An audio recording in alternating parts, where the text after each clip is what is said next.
checking out the signals for the Baltimore Colts. Unitas gives to Amici. The Colts are the world champions. Amici scores. It's amazing, sensational, dramatic, heart-rending, exciting, thrilling finish in the history of college football. California won the big game. 5 seconds left in the game. Do you believe in miracles? Yes! This is Phil Steele. This is Mike Burnham. This is Wes Durham. This is Mike Ashley. Hi, this is Chuck Foreman, number 44 of the Minnesota Vikings. Woo, mercy, this is handsome Jimmy Van, the Boogie Woogie Man. This is Coach Fry with Virginia Tech Football, and you are listening to Big Dog Sports Talk. Are you ready to rock? Are you ready to roll? Okay, let's do it. You're in the doghouse with Rick Watson on Big Dog Sports Talk, presented by Pulaski County Sports and Entertainment. Join us in the Family Fencing Studios and chime in on the McClellan Chiropractic chat line. He's keeping cool with help from Little River Heating and Air, but this show is straight fire. And now, the big dog, Rick Watson.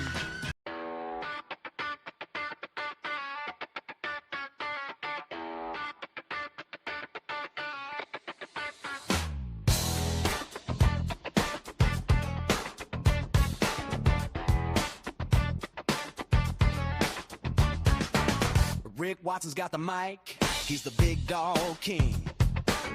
Cover sports so sharp, it's a new river thing. Virginia Tech fire, rapid pride too. Every stat, every play, he's bringing it to you. He's got that voice, deep as a valley, breaking it down, no dilly, no dally. Big dog sports talk, feel the bark.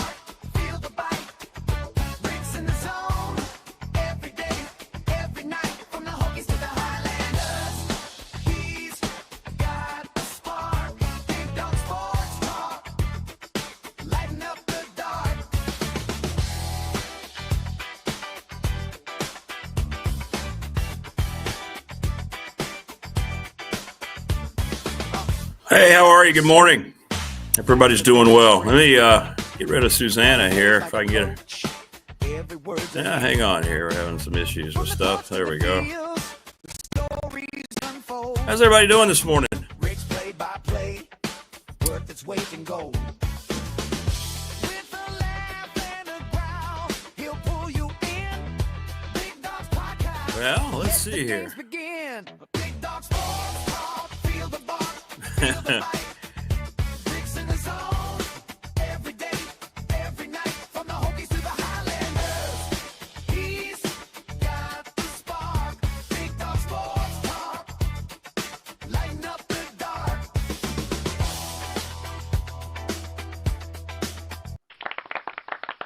There we go. There we go. Ah, you got to love it. You got to love it when the studio decides to stop working right when we start the show. How is everybody doing this morning?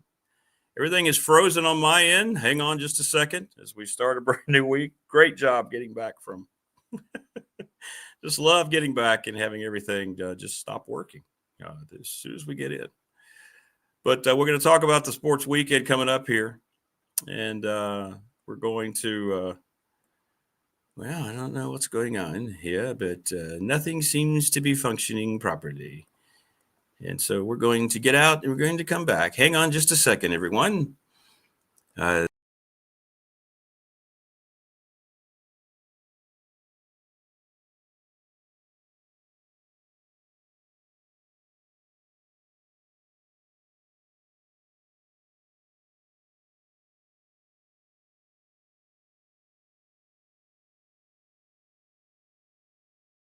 This morning. Hey, there we go. The good news is I've kind of figured out how to troubleshoot this thing. Good morning. How's everybody doing?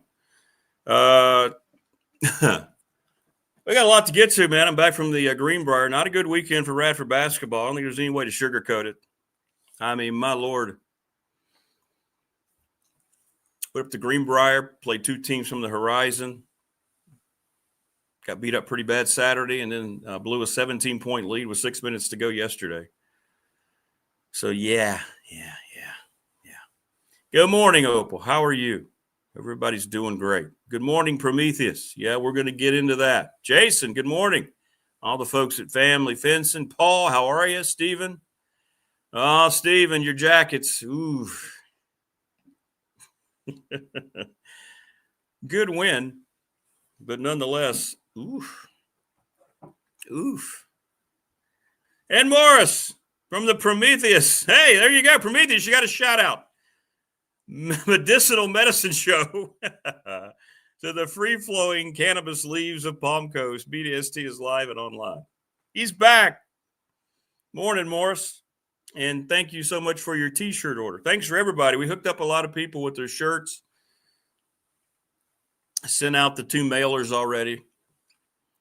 And let me know. It's going to end up being 28 shipped, by the way. If you want one shirt, went up $1 because I tried to mail the others and ended up costing me a little more than 28. So I'll just round it off to 28.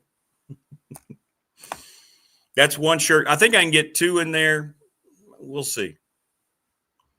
Morris, you're going to be my example because we're sending it to you we're sending you a couple shirts. So we'll see. But a lot to get to. Tech, Florida State, kind of a nondescript effort by Tech. Let's just say it the way it is. They ran the ball well. They couldn't get in the end zone. Another ho-hum performance from Kyron Drones in the passing game. And, boy, we got to talk about the weekend that went on with the whole James Franklin situation. A lot of it very comical because let me just preface this by saying that today is the action day, by the way. Like today's the day that if there's going to be an announcement, which I think there will be, today will be the day that we find out James Franklin is the new head football coach at Virginia Tech. I know Virginia Tech has given a deadline. They're getting very frustrated. He has been their number one guy really since they met with him for the first time. That hasn't changed despite what showed up on game day. And because it shows up on game day and Pete Thamel's finally getting caught up with what, we and other local media like Tech Sideline, all the Tech sites, newspapers have been telling you, it shows up on game day. Oh, now it has to be true. No, Jimmy Sexton put that out there. He and Thamel, Sexton's got it in with a lot of these reporters. That's how it works. That's where all the information comes from. I don't know why that's a hard thing for people to grasp, but apparently it is. The coaches themselves aren't putting any information out there. It's all from the agent because they work for the coach. James Franklin has delayed a decision on Virginia Tech because Virginia Tech is not his first choice. People may not want to hear that, and I got a lot of pushback, but that's fact. They wanted to see about Florida State potentially being maybe someplace. That's where he would like to go. There are other places. He was shut down at Auburn. He was shut down at Arkansas. So the appearance of it, from what I have been told, is it's going to look like he's going to settle in his own mind to come to Virginia Tech. He's had 3 weeks to get ahead of the game, right? But I think it's going to happen today. Correct, Prometheus.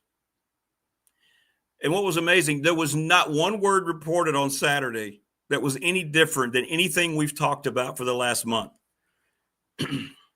But because it shows up there, then, hey, now, see, told you. What? I've said he was coming to Tech back on October the 20th. I've got the Facebook post, the receipt, so we can go back and watch the show here. Now, I did say early last week, or maybe it was late the previous week, I thought maybe the chances had lessened because I knew how aggressive he was being from what I was told. And we got a little bit of a shocking bit of other coaching news we got to get into. We're going to talk to Phil Elmassian about all this coming up.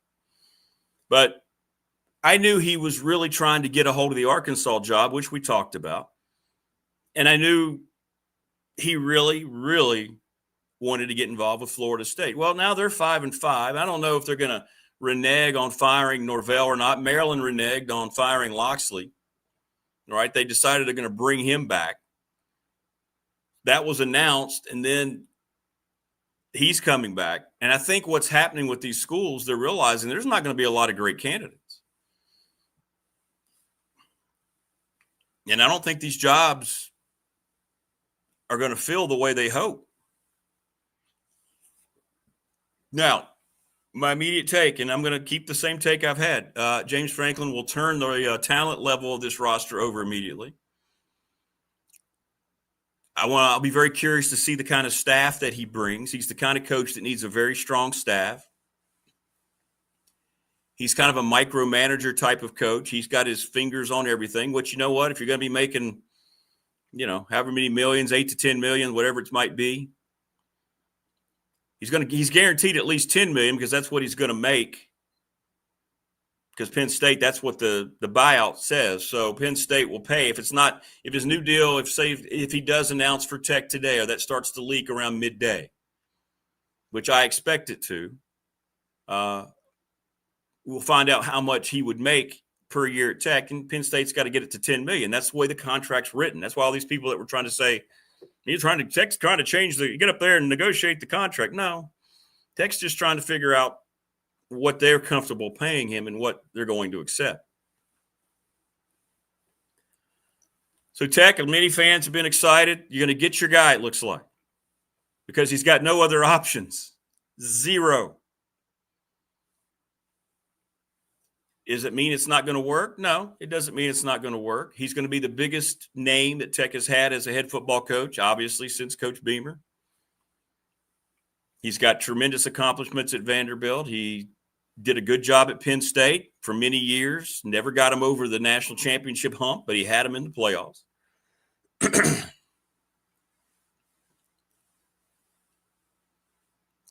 And the whole dynamic is fascinating to me, and it's not a criticism at all.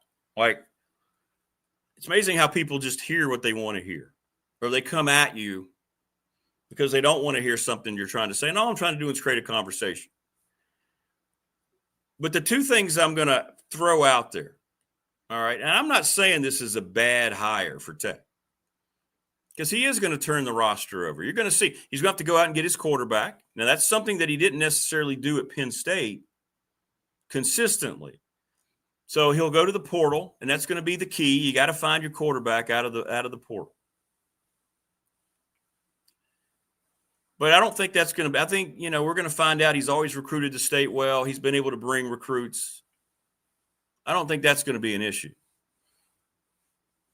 But the two questions I ask again, what happened at Penn State? We haven't gotten clarity. He had them in the playoff last year. He had them in position to win a national championship in 2024. We'll talk to Phil Elmassian about it once again. He has always had some interesting thoughts on this. And now I think you can talk about it because it looks definitely like it's going to happen now that he's exhausted all of his other opportunities. Why did they eat $50 million? It's not because he lost a few, quote, big games. He had him in the playoff. If you're in the playoff and you're in a position to play in the national championship game, which if you're in the playoff, you are in a position to play in the national championship game, and you're in on all the money, why did it take so few games the next year when they hit a bump in the road? Now, it was a major bump. UCLA is a terrible football team, and they went out there and got blown out. Then they followed that up with the Northwestern loss, and he got no opportunity. He got no latitude like Mike Norvell. We're not going to make a move until the end of the year. All right? He's not getting the latitude that Loxley's going to get at Maryland. Maryland kind of realized, you know what, we can't find a coach. Let's just keep this guy and put more resources into it. He didn't get any of that. None of it. He got fired. After how long he had been there, his one-loss record, the bowls, being in the playoff. Why did they eat $50 million so easily? I think that's a fair question. I hope we get it answered. Maybe we'll get it answered if he gets here and we start to see how things unfold. Second question. All the Tech fans that are so eager. The guy that he mentored came to Blacksburg and failed miserably. Brent Pry. Right? The guy Brent Pry learned everything from. And now everyone is salivating. Well, I won't say everyone. Many are salivating over the thought that his mentor The pupil came. The apprentice came. Didn't work out. And now everybody is just frothing over the mentor coming in and basically going to utilize the same defensive principles because that's what Brent Pry, who he learned from.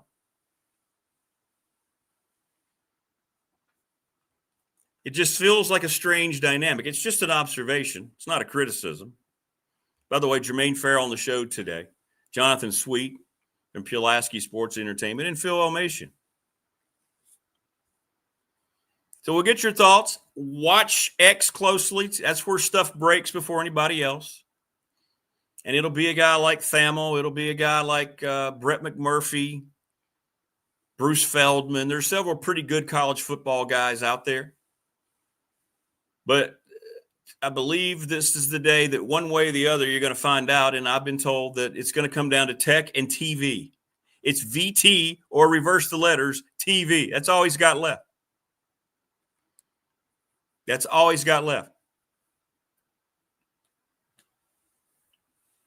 But the thought that I was told from people that are close to it said that they believe he's going to go ahead and take the coaching job because we're not going to see this kind of coaching cycle again. This has been a unique, crazy, and I mean absolutely crazy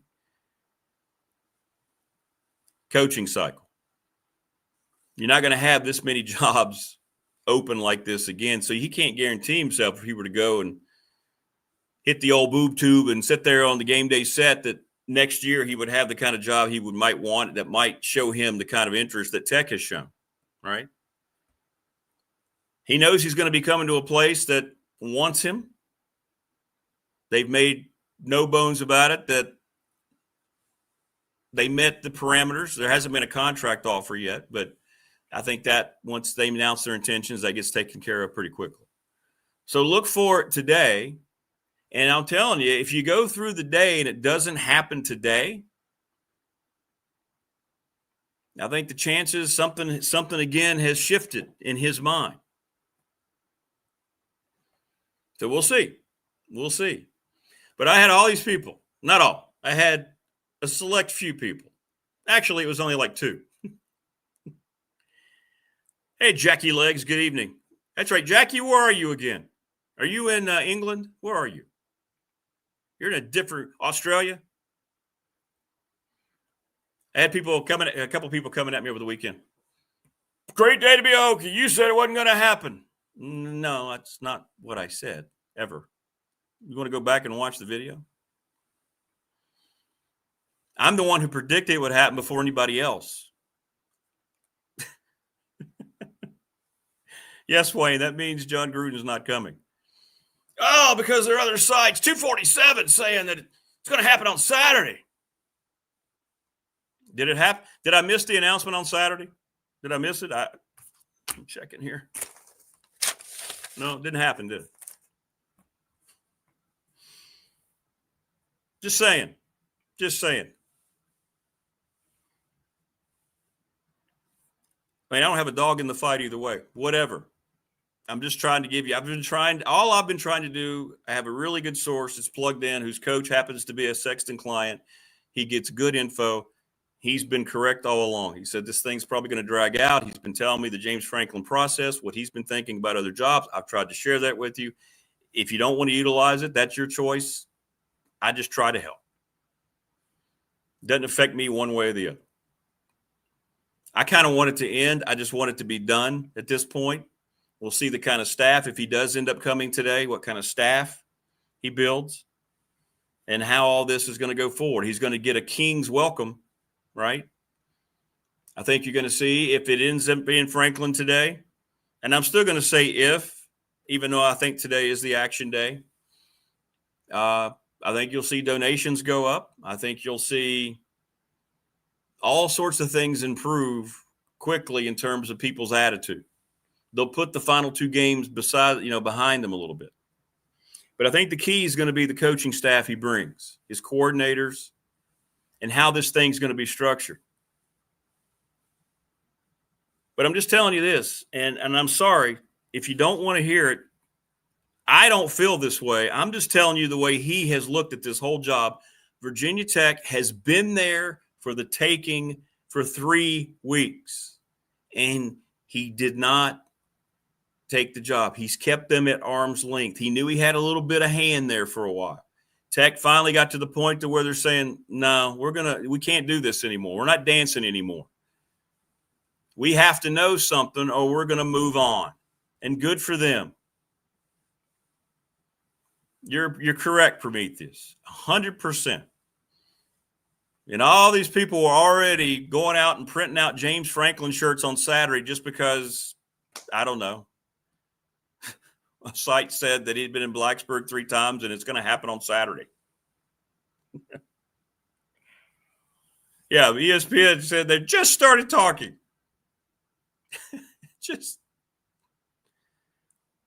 The same network, by the way, whose bluff got called. And by the way, we were on it. Did I not say it last Wednesday, Thursday? I got a lot of people.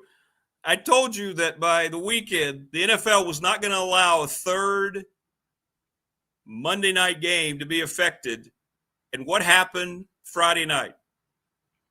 We got all the Disney networks back on YouTube TV. They just miraculously agreed to a deal.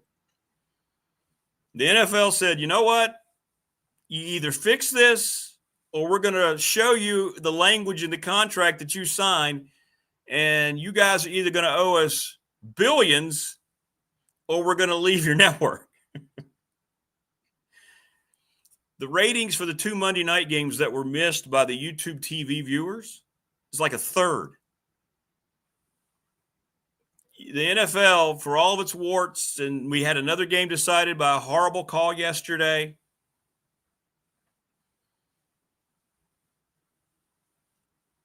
Nobody can beat the NFL. And they control all these networks. It was just a matter of time. And Disney's bluff got called. They lost over $75 million, $5 million each day that they were off of YouTube TV. Do you think they thought people were just going to say, well, they can't live without college football? They can't live without Monday Night Football. Oh, they're going to go buy our new bundle. They're going to spend $150. They're going to go. I don't believe that happened. I think people dug in and said, go F yourself, Disney. You think they made up $75 million in desperate subscribers? You think that happened? No, it didn't happen. Just ridiculous. So, yeah, we got it back. I was just sitting around, and all of a sudden it just popped back up. I'm sitting there watching. I got this text message from YouTube TV. Hey, we have reached an agreement. Shocker. That was all Disney. Now, YouTube's not guiltless in all this. Right? They're going to price jab us probably now too. But Disney's the one who ignited all this, and they thought for sure that 15 million subscribers were going to just all of a sudden flock to their product. No, didn't happen. Oh, sure, people jumped and they panicked at the beginning. It was calculated to hit just before the first college football weekend. And there were people who now are probably like, uh-oh, because the best mechanism that I've seen on streaming by far for college football and the NFL is YouTube TV. They've been outstanding. I mean, it's a great, you know what I'm talking about, the facing, the ease of it, the way they do the game bundles is easier. It's just a great format. And to their credit, they didn't panic, and they're still giving you all the credits that they promised, even though they got the product back. Now, I'm not going to praise them too much because I'm sure that at some point we're going to see, hey, by the way, now that you've got your Disney networks back, here's $25 more of billing each month.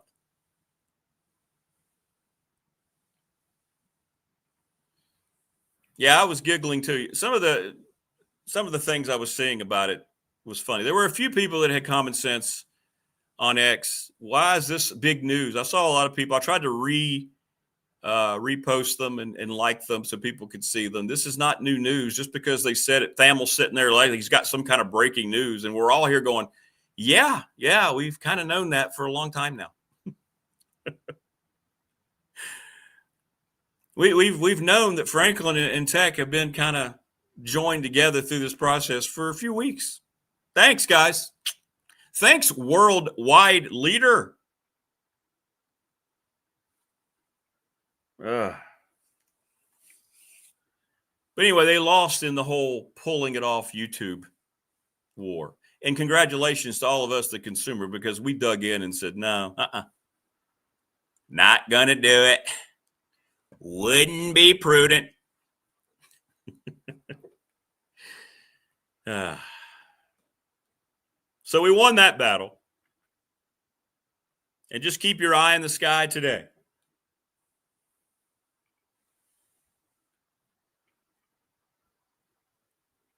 I asked my source, okay, so let's say we go through the day. And we wait, and we wait, and we get through Monday, and we don't see anything. What does that mean? He said, well, it could mean nothing, but it probably means that the chances have decreased. That maybe the TV gig is something, because he's still going to make his money, whatever he ends up doing, because Penn State's got to get it to $10 million. But it's tech or TV. He's not in on any other jobs. He's tried. He's tried at Arkansas. He's tried at Florida State. He really tried, because Sexton's got clients all over the country at these major schools. He's got ins that nobody else has in these agents' wars. And he tried to get in at these places, and that's not the way they want to go.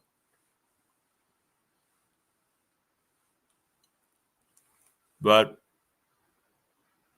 we'll see how it all plays out today. But today could be the action day you've been waiting for. It's going to come to an end one way or the other in the next 24, 48 hours. Tech, if he says at the end, if he just says, I'm not ready to come yet, Tech's going to have to just say, you know what, we're done. You know, all those parameters, we can't afford to do this.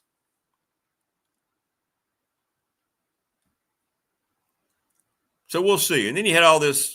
I was gone, so I didn't keep up with any of it. And somebody can explain it to me. I don't know what all this flight tracking was. I don't know what all that was. Anybody know? Bud Foster, apparently, this and that. I don't know what any of it means. Y'all can let me know. I know that many people believe that James Franklin has more respect for Bud Foster than anybody that is right now currently there for Virginia Tech.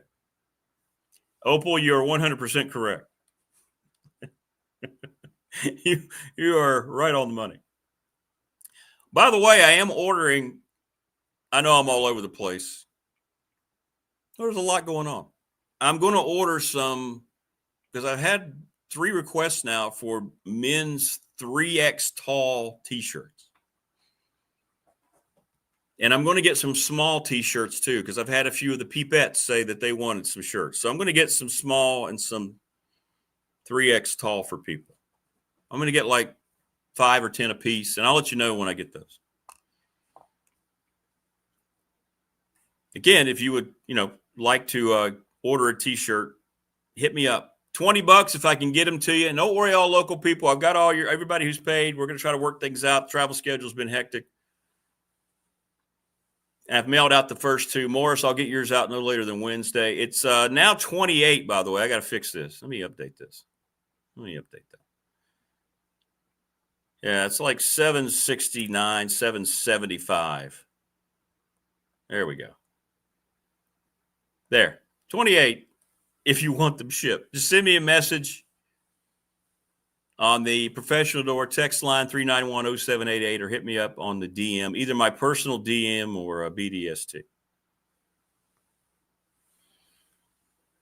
That's the other question, Prometheus. And I don't know if we'll ever get it answered. Let's take a little bit of this off of James Franklin a little bit, okay? Try to come at it from both sides. And having done this show for now going on 16 years, you hear a lot of opinions that maybe I didn't have or didn't think about from the audience, from interviewers. I wrote about this on last Friday's Big Dog Barks in The Patriot, thanks to Mike Williams. You learn a lot. You have to open your mind and your ears, and you learn a lot. You don't know everything. Nobody knows everything. today's environment pushed by the access media and I guess whatever else, people think that if you have a differing opinion that immediately you're against them or you're challenging them or no. How about you listen? That's how this country became what it is. You know, you don't have all the answers. I don't have all the answers. But I like to ask these questions to see maybe if you can help me come to the answers. But let's take some of this off of Franklin. I want to get to Prometheus's point. How much of this in his mind and in Sexton's mind is because of the way the power structure has been left in place at Virginia Tech?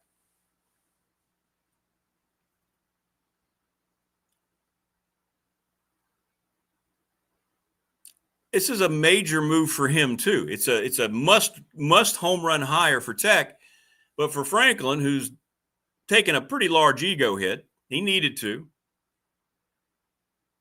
He's got to look at this and kind of wonder, okay, all right. So the AD's not really the guy. I know it's going to be presented and he's going to be allegedly on this thing where he has to sign off on. You really think Whit Babcock's in any kind of power position once, okay, here's our guy. He now says he wants the job. Present this to whomever. You think he's going to go, no, wait a minute. You think he's got any? No, he doesn't. No, he's just on that list because of his relationship with the president. But I would think, and let's look at this from a James Franklin point of view. It's not a financial thing. The guy's got more money than he'll ever need. Now, you always want more money, and I'm sure that's been part of the negotiation. I'm not saying that, but he has to wonder once he gets here, you know, who's he going to end up ultimately answering to? How's it going to look? You're not going to bring in some football AD that a guy like James Franklin's going to say, okay, yes, sir. Yes, sir. And you got an AD who's already been told he's not going to do anything with football. That only leaves one person, right? It's got to be the president. How has that been clarified to him? Again, I don't know the answers to these questions. I'm just asking. You think that's been part of the sticking point? I think I do. Tech did not leave this as a clean entry for a new football coach or a new football staff. They just didn't. Now, it would also be a lot of uncertainty if you needed a new AD, right? But in the time that you could have made the move, it was week 3, right? How many games have we played now? 10? Is that right? So it's been almost 2 months. If you would have done Armageddon like Georgia Tech and gotten rid of both, you could have probably had a new AD in place by now. So then that structure makes more sense. It still doesn't make a lot of sense to me.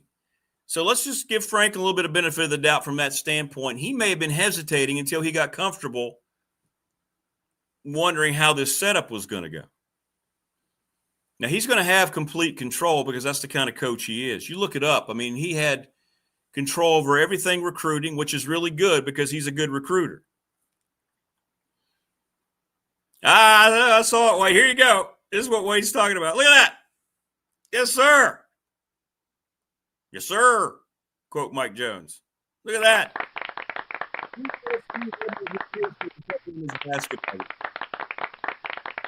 Look at that game.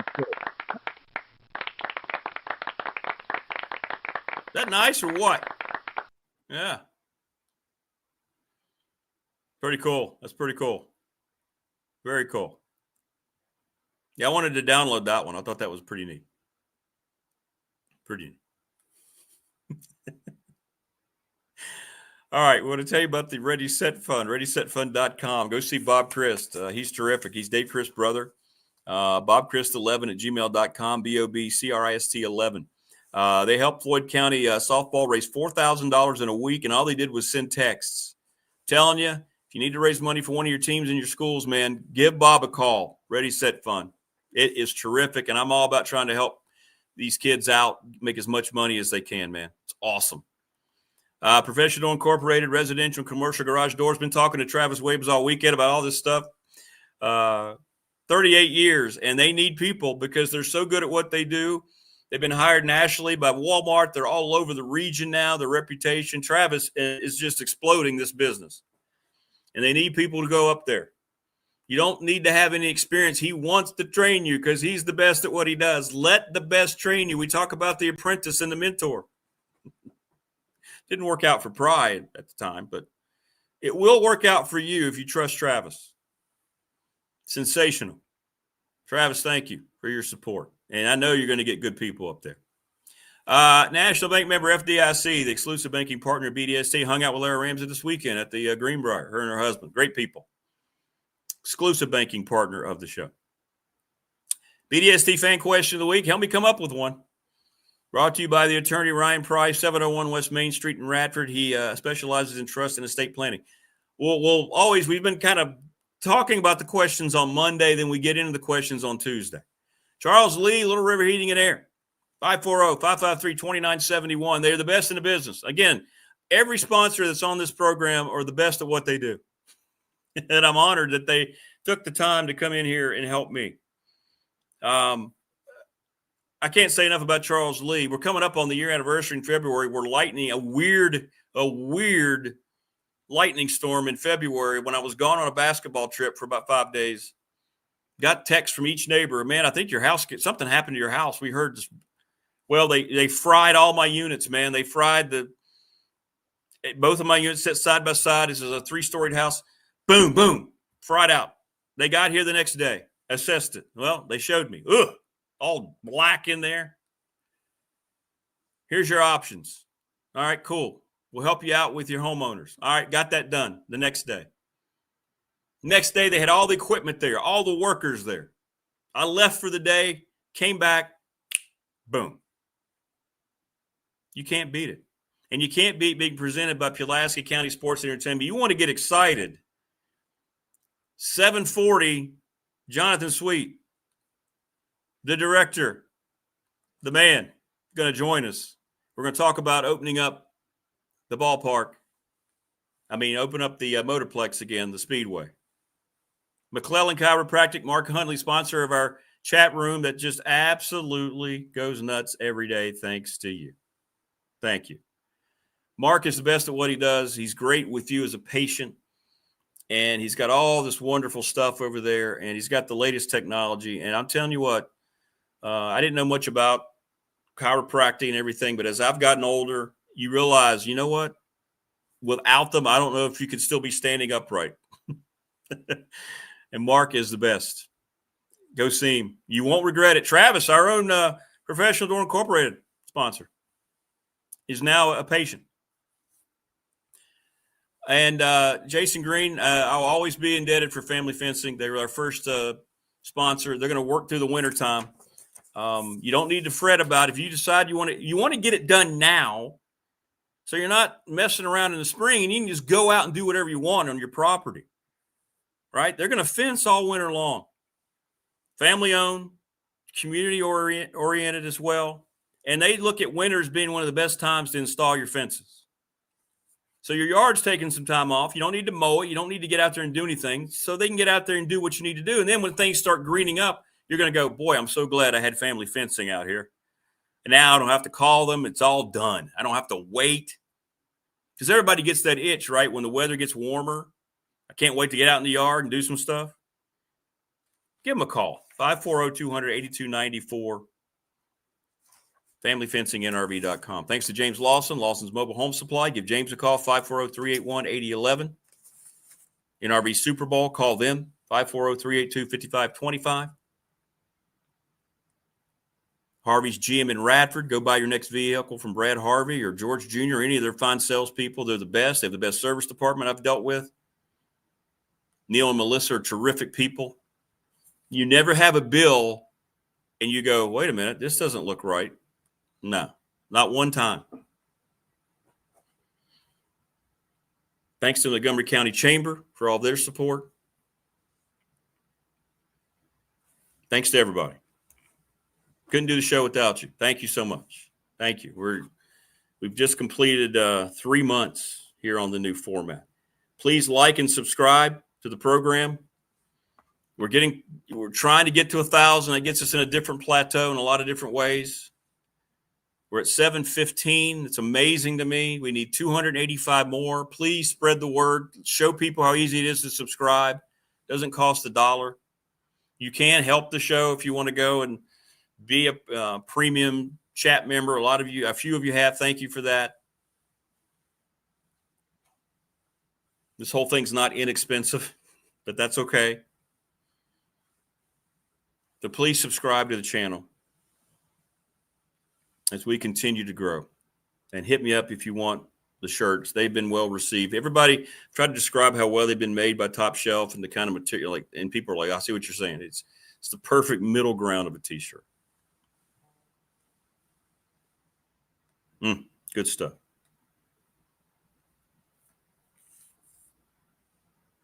Yeah, I'm getting a lot of people texting me about Radford's weekend. Yeah, it wasn't a good weekend for Highlander Nation up at the Greenbrier. Got away from them big time on Saturday. Just one of those games where you're sitting there and it's going back and forth and there's a nice flow. And all of a sudden you look up and you're down by 10, and then you're down by 15, and then you're down. And the margin kept growing. And then on Sunday you come out and you knew it was going to be a pivotal game. Again, another team from the Horizon League. Back-to-back game days are great, especially when you lose the first one. You get right back on the floor. Every coach will tell you. And Radford came out on fire, went on a 15-0 run. Strike fire! 15-0 run right from the beginning. Built up a 17-point lead, had a 17-point lead with 6 minutes to go and lost the game. Those are tough to be on this microphone when you're on the call. And now we head down to South Carolina to take on the Gamecocks in what is the final game of that tournament at the Greenbrier. But it's, it's not a win-lose. Wayne blames the announcer. Well,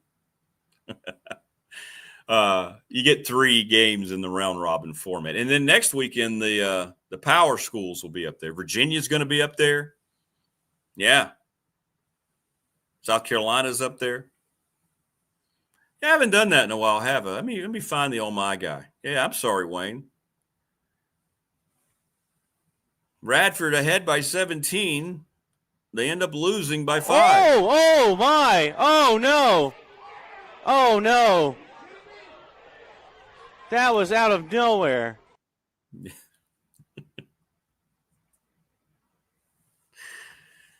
Yeah. But, that's what November is for.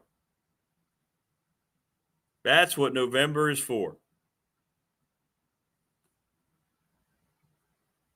You're welcome. You're welcome, by the way. Thank you so much for your text. November, you don't get too high. You don't get too low.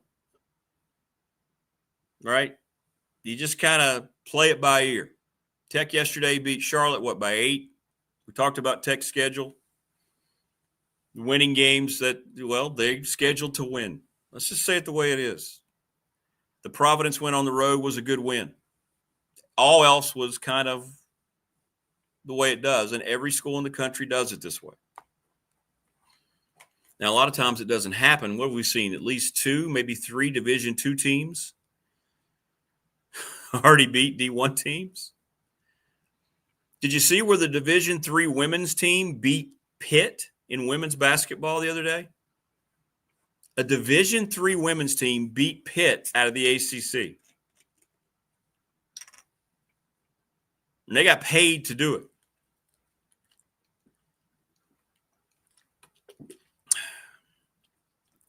So, no, everybody asking, I'm not panicking yet about Radford. It's new staff, new era into the NIL. But, yeah, a little bit of a setback weekend. But nobody's going to hit the panic button. You haven't started conference play. And for the Big South in our league, it's a one-bid league, and that's where you have to be good. Yeah, that game was a lot closer yesterday for Tech than I thought it was going to be. Charlotte. Yeah. But it is what it is. You get the win. That's all that matters. There's learning. There's just so many ways to learn throughout. Who was it, Jimmy? The Dunder Mifflin team? What's that? That's who beat them?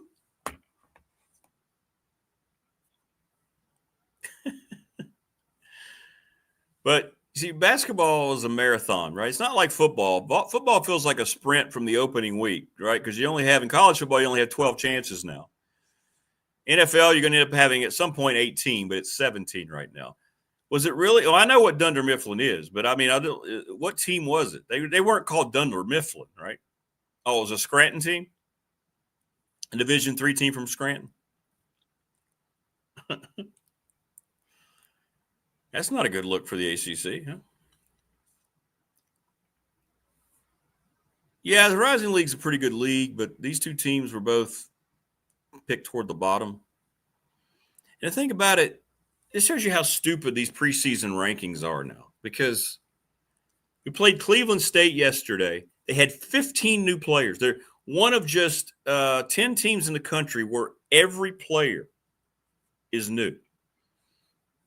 So how can somebody vote and assess what these players are going to look like? Because the polls usually come out, early October. No one's seen them. So you're just throwing in an educated guess. Same thing with Wright State. They had 8 or 9 new players. They're very well coached, Wright State. They nearly beat Kent State in the first game yesterday. Went to overtime. And Kent State's really good out of the MAC. Really good. So how can you sit there and make a poll and say, well, Radford has 13 new players, right? So how do you know exactly how they're going to finish in the pecking order? You have no idea. You have less knowledge now than you ever did before. So these basketball polls, just throw them out the window, man. Every game Radford's played, even North Carolina, has had at least 8 or more players brand new to the program, which is the way it is all over the country. That's how Mike Young's turned over the Tech roster. What do you do with them when they're here, and how quickly do they develop and come together, right? That's where coaching now actually in college basketball, I think takes more of the attention than maybe it has before, because you have to bring all this stuff together. You have to organize. So you have the thing that's very unattractive for older coaches, going out and dealing with the portal, going out and dealing with the NIL. But at the same time, you have to get them here, and all of a sudden you're back to square one as a coach, right? You have to buy them in. Depending, I know a lot of them are making a lot of money, so you have to get their minds set on where they are and the place they are, and not just on the check they're receiving. Did you see what Kirby Smart said over the weekend, the Georgia head coach? Last time I checked, he's had a lot of success. It was really well said. He said, we don't bring guys in here that just collect checks. We don't collect checks here at Georgia as being the impetus behind what we are. Talking about the players, somebody was asking about some of the guys, some of the depth on his team. I mean, he's not saying that's not the way it is, but that's not what he's bringing in guys to do. So it's hard to assess what teams are going to look like, right? That's exactly right, Thunder. That's well said. It is. It's like drive-through coaching. You have to kind of re-energize your batteries every year. And it feels like Mike Young has done that, doesn't it? It feels like Mike Young is kind of he sounded like it when he was on the show here. It does. It's a challenge. It's not for everybody, especially more veteran coaches. But if you wrap your arms around it, I mean, you're still making a lot of money. I think you're getting a lot more leeway in college basketball than you are in football. It's had a different effect on football. Now, you can see these two sports and see a completely opposite effect in terms of the administrative and booster pressure on coaches because of the portal. It changes with football now. It's added a lot of the other side of this thing. And guys are just not getting any time really to build their program. So, anyway, we've covered a lot of ground in the first hour. Trying to get caught up. I know we don't have weekend shows, but when you're away, you kind of feel like you've missed out on things. We're not going to talk much about the Florida State game because it wasn't much to talk about. I thought the second half was just very nondescript. It was bad football. Tech didn't look very interested in the game. Florida State's not very good. I mean, think about this. A Miami-Virginia Tech game is at noon on Saturday. This Miami 16-point favorites. Virginia got a big win. That's a gutsy win for them, man. I tell you what, Chandler Morris is a warrior. You talk about bringing in a quarterback that's changed the whole identity. That's what James Franklin, if he says yes today, which is what many in the industry expect, that's the way I'm going to start wording it. People in the industry expect that to be the case today. You get your quarterback, man, it can change it around. Tony Elliott was in desperation year, just like Brent Pry. I mean, he was in desperation year, man. If he doesn't win this year, he's out the door like Brent Pry. And he goes out, and he had dollars really for the first time. And I give Tony Elliott all the credit in the world, man.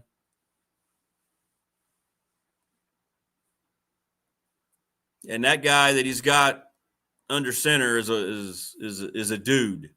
He's a dude. Or as the guys call him, he's a dog. He is a dog. Paul says, what do you say? You going to start the weekend show?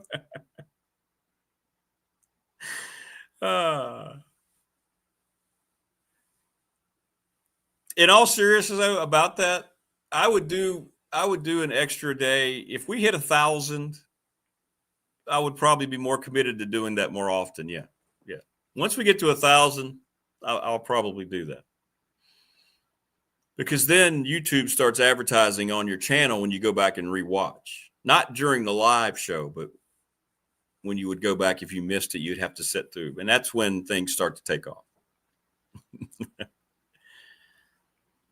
Morris says, I have had 6 Virginia Tech tickets for football for 30 years. Cal was the first leftovers I've not been able to sell.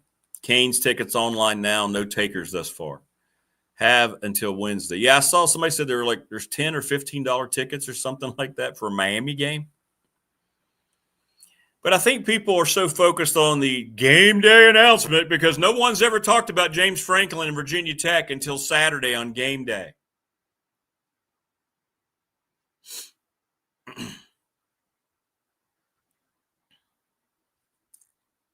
Made the prediction October the 20th. Why did I just segue into Bill Belichick? I made the prediction back on October the 20th that I thought that James Franklin was going to be the next football coach at Virginia Tech. To celebrate that prediction, I smelled the fragrance of strawberries. Then me and Jordan went out and we had a great time hitting all the apron and purse shops down in Blacksburg.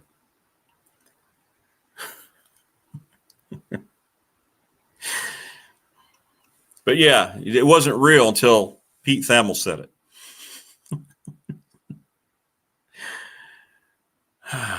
Straight fire. Okay, whatever. The conclusion is coming one way or the other. Today is the action day. It's the exact word from my guy. And I asked him, I said, I'm going to use your terminology. He said, that's fine. Today's the action day. They believe it'll be yay. If it's nay, uh-oh. But the only nay it can be is if he wants to be on a TV set. Unless he just wants to wait out some of these other jobs. But by then, Tech's going to go, see ya. Tech is not a stepping stone, man. They shouldn't be treated like such. I feel like that's the way they've been treated here. I do. They've made their intentions pretty obvious, who they wanted for a while, and that hasn't been reciprocated. You may not want to hear it. It's fact. It's science. That's why it went through the weekend, despite everyone saying that this is what's going to happen. I saw by, I don't know, 3 or 4 dozen different posts that it's happening on Saturday. And I'm just sitting there going, no, it's not. But okay, go ahead. I didn't keep saying that. Keep telling yourself that. And, of course, it didn't happen. No, it wasn't going to happen on Sunday. The common sense of the whole thing is this. Most times when you're playing a game, you're not going to sit there and do something like that to take away from your team's performance. You know what I mean? It's cross-promoting your brand a little bit. And if they've waited this long, they didn't need to force it on Saturday just because some talking head on game day said it. And I watched the piece later, and I was like, they're all acting like they know. Oh yeah, they've been all over this. No, they haven't talked about it. This is the day that he was on the set. I guess they mentioned it. How long's that been? It's been about a month ago that he was there.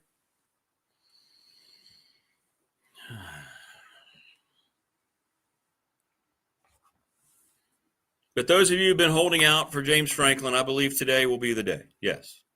And if it doesn't happen today,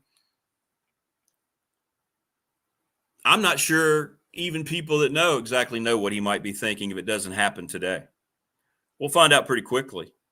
Yeah. Yes, the NFL refs. We're getting a lot of text messages on the professional door text on the NFL ref. They're going to have to tear the whole thing down. If they care about their sport and their game, they've got to tear the whole thing down. The NFL, it's such an interesting dynamic. They're by far the most powerful entity on the planet in terms of sports, and they do everything wrong in terms of caring about their product. Their officials are destroying the product, and nothing happens. The Lions game, it's all over. I just looked again. The first 5 posts I just saw, and people don't even follow on X, are about that play last night in the Eagles-Lions game. The NFL can't get out of its own way. It's going to continue to be the biggest draw, the biggest ratings draw. But they need to tear down the whole officiating model. They need to make more things reviewable. But pass interference has to become something they have to look at. It's ridiculous. And then you see what they did, the game overseas. Where they play, and they put the new grass. They've been taking the time to grow. Wonderful grass, the best grass. And the NFL has never, ever done that at all. They've never, ever done that in any way, shape, or form. They just keep putting the plastic out there, letting the guys go out there and tear up their legs. Madrid. There you go, Brandon. Thank you. Yeah. They put this thing in a humidor. They raise the grass. The players are saying it's the best surface they ever played on because it's natural grass. And all those folks over there, all those soccer countries play on grass for a reason. You watch the English Premier League and you see, that's a Neil Leahy reference, nothing but big, beautiful grass. And those guys are twisting and doing all sorts of things with their bodies. You don't see nearly the kind of injuries you're seeing all over the plastic NFL who say they care so much about their players. But anyway, joining us now on the program, Jermaine Ferrell. There he is. Good morning, man. How are you? Hanging in there. How about you? Doing all right, man. Doing all right. Let's talk some high school football, man. Playoffs. We talked about it last week. A lot of the locals are in. How'd the locals do this weekend? I was at the Greenbrier. I know a few of the results, but not all of them. What happened? Everybody did pretty good. We had some big wins. I can tell you where we are right now. So starting in Class 5 in Region C, so you have the semifinals, and you have Patrick Henry. You got a big win over Franklin County, so they will host Hermitage out of the Richmond area. Okay. They're in a 5 seed. They knocked off Midlothian, so that's a big one. So that game will be in Roanoke over at Patrick Henry High School Friday night. And then coming up on the other side of the bracket, William Fleming, the 3 seed, got a 46-6 win over Douglas Freeman. So they will visit Highland Springs. And for teams who don't know much, but let me give you a breakdown, first of all, in that semifinal when you look at Patrick Henry taking on Hermitage. I'll just pull up my notes here real quick. So this is the first ever playoff meeting between Patrick Henry and Hermitage. PH trying to advance to their first regional final since 1985. That year, of course, they made it to the state semifinals. PH averaging 37 points a game, giving up 6 points per game. So they've been pretty strong on defense. And then Hermitage is averaging 38 points per game, only giving up 15. But this is going to be a big matchup down there. Hermitage's 2 losses on the year, and so that should be a good one. Meanwhile, William Fleming taking on a Highland Springs team. In the past decade, Rick, they've won 5 state championships. Yeah. But this is the first ever meeting. Fleming going for their 3rd straight region title game appearance. Colonels, after they got off to a 2-3 start, they've won 6 in a row by an average of a score of 39-6. Fleming, they're averaging 32 points a game, giving up 12. And since 2015, as I mentioned, Howling Springs has won 5 state titles. Now, some of those titles have been even in Class 6. So they've moved up and down between the two classifications, 5, 6. Springer's averaging 33 points a game, giving up 16. So that should be a pretty cool matchup. Meanwhile, over in Class 4, GW Danville just got a big win, knocked off Blacksburg. But a great season for Blacksburg, considering the fact they made the playoffs for the first time in 6 seasons. So a great season for them. So GW, they'll face Sharando, the 4 seed. They're defending regional champs. And Jefferson Forest this Saturday will visit John Hanley. Of course, JF knocked off EC Glass in round 2 of the Black and Blue Bowl, and John Hanley put it to Liberty out of Bilton. So when you look at the matchup between George Washington taking on Sharando, as we pull up those notes right here real quick. Okay, so first ever meeting between the teams. At GW, they've won 10 in a row. Started off with their opening season loss. But then they've won 10 in a row. Sharando, the defending Region 4D champs, GW, averaging 37 points per game, and they're giving up 17 a game. But Sharando, they're averaging 30 and giving up 13. So pretty big win for them right then and there, as that matchup should be a pretty good one.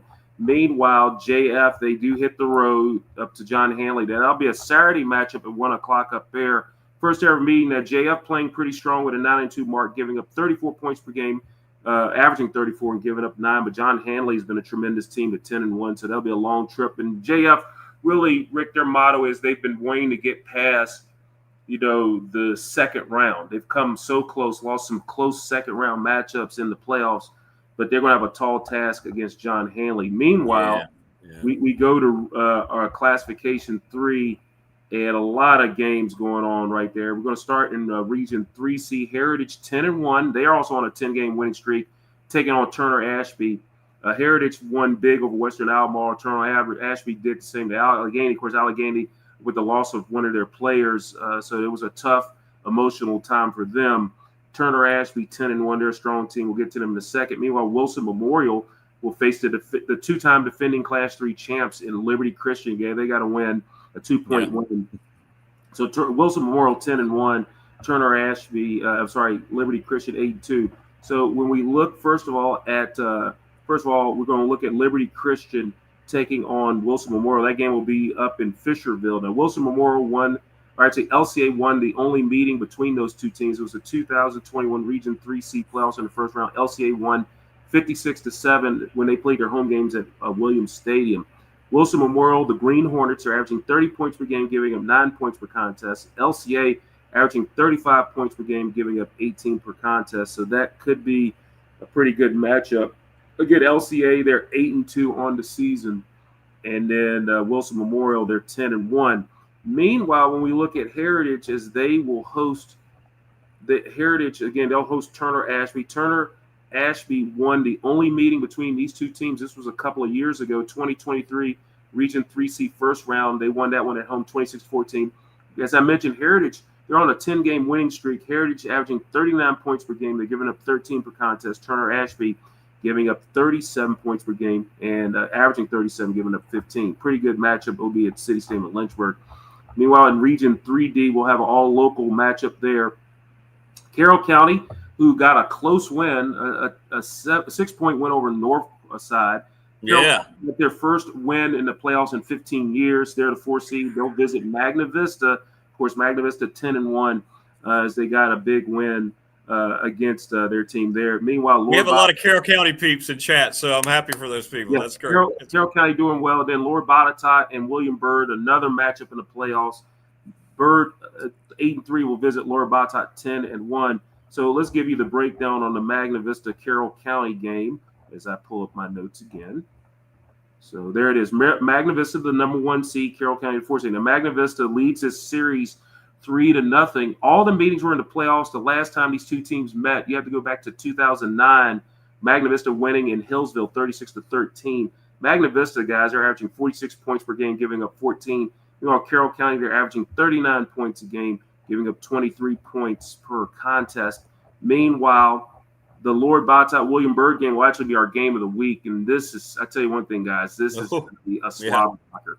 William Byrd leads the series 41-25-1. Now in playoff matchups, Byrd leads all-time 3-0. So when they've met in the playoffs, Byrd has won all the playoff matchups. William Byrd won the regular season meeting back on October 25th, 42-41. This will be the third straight season the teams will meet in the playoffs. Last year, Byrd won the Region 3D final over LB and Daleville in double overtime, 46-44.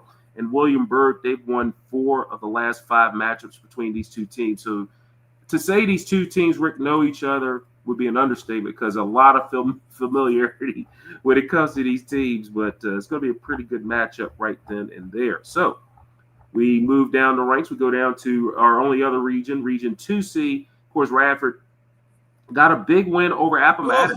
I mean, they really, and that was a little surprising. I thought that'd be a closer game, but Radford opened it up. And Rick, Radford's really been gaining a lot of momentum. They have. They're 7-4. Meanwhile, Glenver won. They won their game big handily over Nelson County, shut them out 11. They're 11-0, but they won that one 50-0. Meanwhile, on the other side of the bracket, Floyd County, of course, they won their playoff matchup, a close one with James River, and they'll visit Gretna. Gretna is 9-2 on that matchup. So Floyd County, when you look at that matchup, so we go real quick to that side of the bracket. We're going to start with Floyd County taking on, let me pull it up. Yeah, Floyd County taking on Gretna. Now, Gretna leads this series all-time, Rick, 3-0. All the meetings were in the playoffs. The last meeting was in the 2013 Region 2C first round. Gretna won in overtime at home 28-27. Now, back in actually, that was 2023. Sorry about that. Now, back in 2008, the Hawks beat the Buffaloes for the Group A Division II state title game in Salem, 25-20. Yeah. Gretna, Rick, they're averaging 43 points per game. They're giving up 23. Floyd County, they're averaging 29 points per game, and they're giving up 24. So this could be a potential high-scoring game as those two teams get after it. Meanwhile, on the other side of the bracket, Glenver, 11-0, 7-4 Radford. Now, Radford leads this series 16-15, but in playoff matchups, Radford won the only playoff meeting between the teams. That was the 2023 Region 2C Finals, and that was one game, a tremendous game, a last-second score by Radford to win that one 29-24. Meanwhile, in the regular season meeting back on October 17, Glenver shutting out Radford at home 35-0. But the big question mark is the health of Brody Doyard, because everybody's wondering his condition, and at this point, we don't know his situation. But it's going to be interesting because, like I said, Radford's playing with a lot of momentum. Glenver's been strong throughout, but if they can't get Brody Doyard in the game, that's going to make things even more interesting. But we'll see what happens in that in 2C. So that'll be a big matchup. Then we drop all the way down to our Class 1 schools, and a lot of good ones. We're going to start in Region 1B. You're going to have Alta Vista, 8-3. They're the top seed. They'll face Buffalo Gap. They're 5-6. They're the 5th seed. Then on the other side of the bracket, Sussex Central, which is 10-1. They're the 2 seed. Will face Riverheads, 7-4. They are the 3 seed. So when you look at that matchup, Alta Vista has been, they've played a tough schedule, Rick. They've been playing pretty strong as of late. Now, Alta Vista won the only meeting between these two teams. This was in last year's Region 1B finals at home, 32-20. Alta Vista is averaging 43 points per game, and they're giving up 20 per contest. So that's your Region 1B on that side. Then we go to Region 1C, which, again, that's another battle royal if you look at it. George Wythe, the 5th seed, won big over Narrows. They got that win up there in 48-19. They won up there. They will visit Giles, a team that 9-2. So this is George Wythe's third straight week going up to Giles County. Meanwhile, Craig County, the 2 seed, facing the defending region champions in Grayson County, 7-4. They're the 3 seed, Craig County, 10-1. So when you look at this side of the bracket, we're going to start off looking with Craig County and Grayson County. Grayson County won the only meeting. It was last year in the Region 1C first round. Grayson County shut out Craig County at home 42-0. Craig County got their first ever playoff win last week, which was big for them. Grayson County is averaging 31 points per game. They're giving up 16 per contest. Meanwhile, Craig County averaging 40 points per game, and they're giving up 7 per contest. And Craig County, they got half their wins this year, nearly half, or actually more than half. 6 of them have been by shutout. So their defense has been pretty strong. Meanwhile, George Wythe and Giles, of course, these are teams that play each other a lot over the years. George Wythe leads the series 24-20. In playoff meetings, George Wythe leads 4-2. Last year in the Region 1C first round, George Wythe won at home 48-6. The teams met 2 weeks ago in the regular season finale. Of course, Giles won that one big, 53-20. So you think George Wythe, they're going to be ready for this game. Giles is averaging 36 points per game, giving up 17. George Wythe averaging 34 points per game, but they're giving up 28. So if you look at that average, a lot of close games. And then finally in Region 1D, Rural Retreat, they were knocked out. So they are out of the playoffs. They played Eastside. Eastside 11-0. They will face Honeacre 7-4, the 4 seed. Meanwhile, Chilhowie 10-1. They'll face Rye Cove 8-3. Of course, Rye Cove, they played in the regional or state semifinal last year. So a lot of pedigree when it comes to those teams. So when you look at that matchup, we're going to focus on Chilhowie since that's a local team of ours. As I pull up that one, Chilhowie. Rye Cove leaves the series 2-1. The only playoff meeting came in the 2023 regional semifinals. Rye Cove winning at Chilhowie 28-17. Now, Chilhowie won the regular season meeting back on October 24th at home, 25-14. So right at this moment, we have 20 teams remaining in the playoffs. Norcross, congratulations to them, as Norcross won the VIS AA state championship. They won their third state title in the last 4 years. Norcross getting it done, winning over St. Anne Belfield. So big win right then and there. So there's your playoff roundup. But I tell you what, good job still having 20 teams left. Yeah, it's great. Because we have a lot of local on local matchups. So should be a pretty good setup with these teams. That's awesome. That's awesome, man. That's awesome. Hey, real quick, Tech, not much for Florida State, kind of a performance in the second half. And how about Virginia? They needed that. That's huge. Tony Alley goes on the road. Chandler Morris is just the key to that whole team. That guy's a warrior, man. I tell you what, that's a massive win at Duke for Virginia. Massive win. Big win right then and there. I tell you. So now, I mean, they're in good shape to win. Get into the conference championship game. Georgia Tech got a come from behind win over Boston College. So you have a lot of teams right then and there. I know some people were asking on your text line or wherever it is. Wilson Memorial, that's up there in the Harrisonburg area, but up in Fisherville. Fisherville, yeah. So that for people who probably don't know, that's where that is. That's up there in that area. Yeah.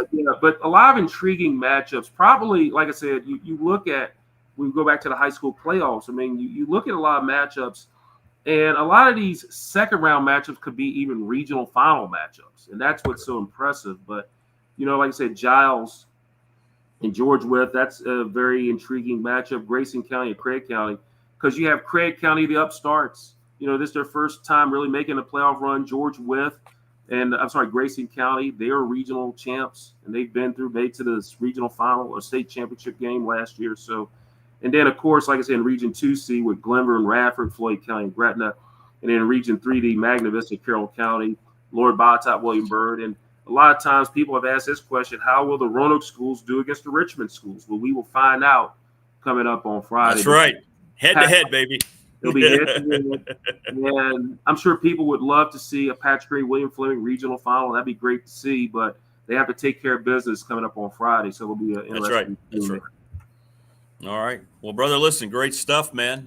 You might be busy this week with other things that might come down the pike here soon. So we'll see. Yeah, I mean, we might, but it's just hard to tell. Like I said, I know everybody wanting to know what's going to happen with the coaching situation for Virginia Tech, but I tell everybody until they let us know, we'll just play the wait and see game.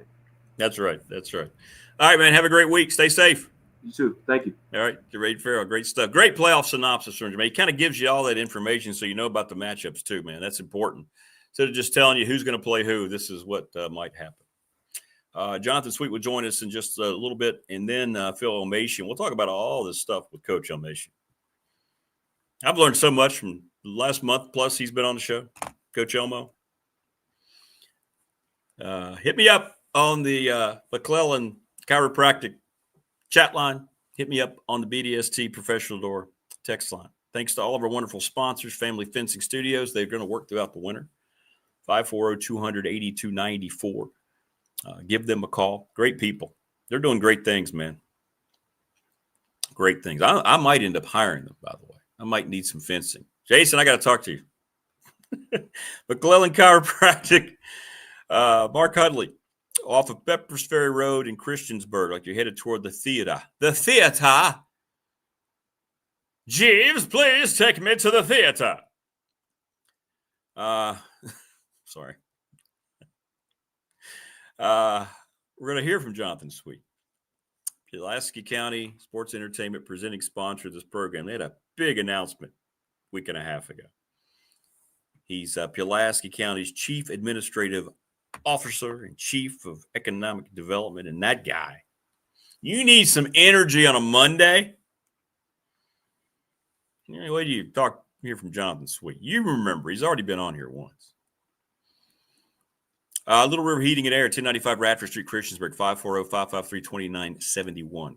Speaking of energy, Charles Lee's got a great crew. You need them. You need them. Take care of get it done now, man, before the really bad weather comes. Ryan Price, the attorney. What do you want the fan question of the week to be, peeps? It's up for grabs. Ryan, if you have one, let me know. Specializes in trust and estate planning. Give me a yell. We'll come up with one. I'll have one. If you don't, I'll have one today. National Bank. Maybe you should wait to see how the news cycle goes today before we ask a question. National Bank member FDIC, the exclusive banking partner BDST, here on YouTube. Professional Door Incorporated. Travis Williams and Company needs workers. Go see him. He'll put you to work.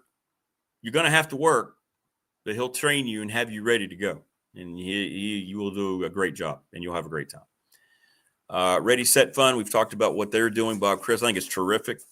ReadySetFund.com. If you're trying to get a sports team, a club of yours, doesn't have to be a sports team. They just do it they have a text program. Awesome. They raised over $4,000 for Floyd County girls softball. It's great. Thanks to James Lawson, 300 North Franklin Street in Christiansburg, Lawson's Mobile Home Supply. And thanks to the NRB Super Bowl as well. Go bowl. Harvey's GM in Radford. Buy a vehicle. Go inquire about a vehicle. You want information. Brad will take the time to talk to you. Go, go, go. Go, buddy. Go, go, go. Hey, Carrie. Good. Hey, Carrie's back for week number 2. Good to see you. Good to see you. All right. I think we're caught up now. Is everybody? Oh, and go see Brandon at Top Shelf Apparel. 4377 Lee Highway in Pulaski. If you want a T-shirt, hit me up. We got them. Mail them to you. You can meet me at Deadman. We'll get them to you. That's the new, that's where we are right there. $20. Do I need to show them again? That's right. That was old man sounds being in the van coming back from the Greenbrier. There you go. There's the back. Here's the front. Yeah. There you go. Those shirts are outstanding.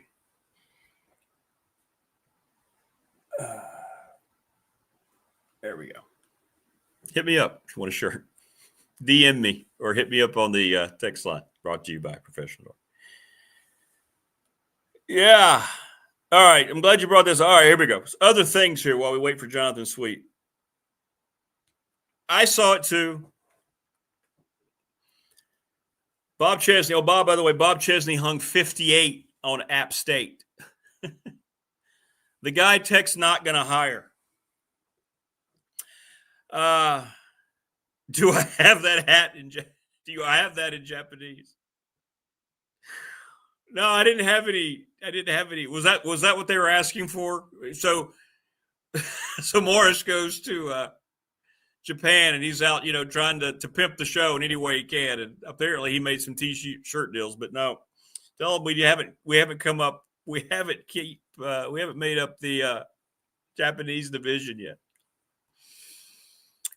Bob Chesney, and it was then what blew me away. Here's Rick Neuheisel on the CBS Sports set, former UCLA quarterback. His son is calling the plays now at UCLA, saying that Bob Chesney and UCLA are beyond mutual interest.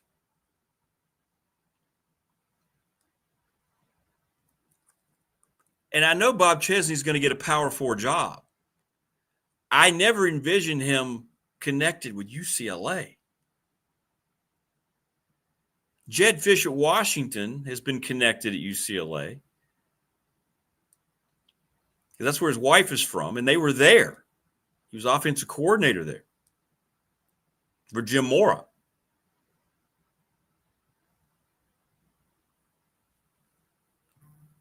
Moore says they looked at him like he was an alien. Sometimes there was fear in their eyes. Well, I don't want BDST's mentioned to cause fear. I don't want that. Wayne just sent what Big Dog looks like in Japanese. So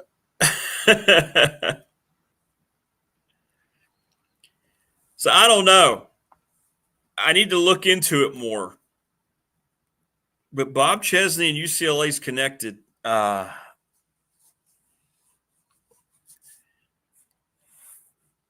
I was going back and forth with my guy about Franklin, I threw that out there, and he said he's heard it's got some legs. I don't know. We'll see. I think there's a connection there with Martin Germain, the AD who's under such fire, who came from Boston College. He was at Holy Cross. I think there was some kind of relationship there. Maybe that's the connection. I don't know. Moore says, no, it wasn't your show. It was my Giles County accent. So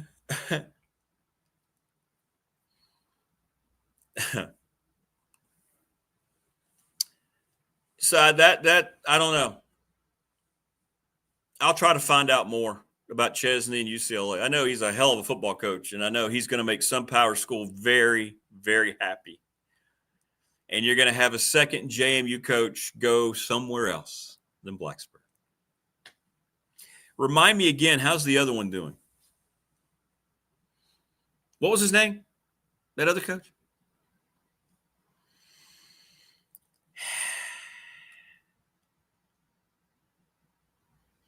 (11-0), by the way.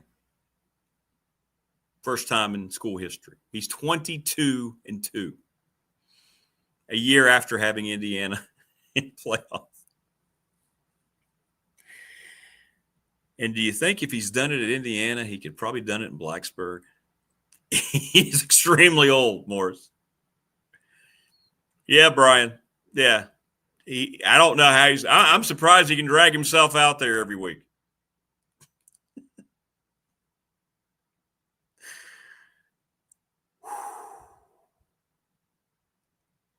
Thunder says Japanese probably okay, but avoid Temu. It'll make the listeners look like they shipped. Maybe cow. Bijou Dogju is Japanese for big dog. Really? Thank you. That's not accurate, is it? Did game day officially go to Harrisonburg? Is that true? Is that done? Yay! Yes. Good. Not that I care about game day, but they deserve the attention. Yay. Watch out now. What didn't USF lose to Navy? Did I see that? That's right, isn't it? At the Greenbrier, things get frightening and you get a little skewed. Didn't Navy win? Navy won, didn't they? Navy beat them. That helps James Madison in the playoff picture. 58-10, by the way. Oh, Bigu Dogu is correct. Okay. I thought you were just okay. I'm sure I'm saying it right. You think it's a J sound? Hey, Morris, are the G's pronounced J? Oh, they're not going to Harrisonburg. They're going to Oregon. Shocker. Yeah, Navy beat South Florida 41-38. Navy's 8-2, by the way. Alex Golish is a hot candidate at some of these SEC schools, but well, that sucks. That sucks. I hate it. I would love to see my guy Matt Roan get that kind of attention. It was too good to be true, though, wasn't it? And that's the kind of thing, if ESPN had any credibility, like everybody's saying that they had because of their thing on Saturday, wouldn't you go and wouldn't you honor a program like that if you really cared about college football? But no, you're going to go, who's Oregon even playing? Is it Oregon, Ohio State? I'm asking all these questions because I've been focused just on basketball this weekend. Who's Oregon even playing this week? USC. Okay. An old Pac-12 matchup. They're 11-point favorites, but let's go to Oregon.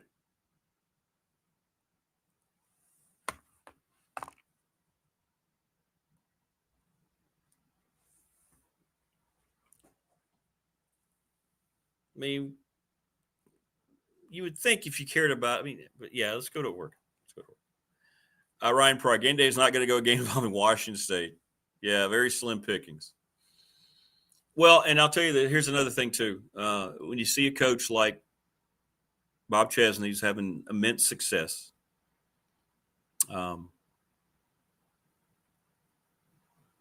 he's going to want his program to get – this is going to drive coaches like that to take those jobs. Right? Game days, yeah. Go to Lafayette Lehigh. Isn't that I think that's the oldest rivalry, right? It's the game that's been played the most in college football. Is that right? I think that's right.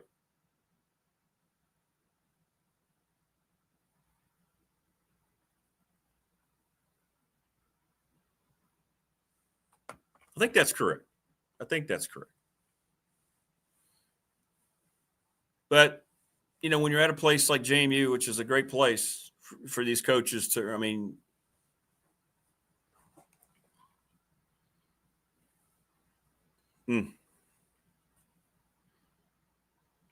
I'll be curious to see where he ends up next year. Very, very curious. Somebody's going to get an up-and-coming coach, and they're going to be extremely happy. He's been my preference in Blacksburg all along. My preference, not my prediction, my preference. People want to twist everything that you say, even though you say it very clearly. Right? So, yeah. People want to change everything you actually say. No.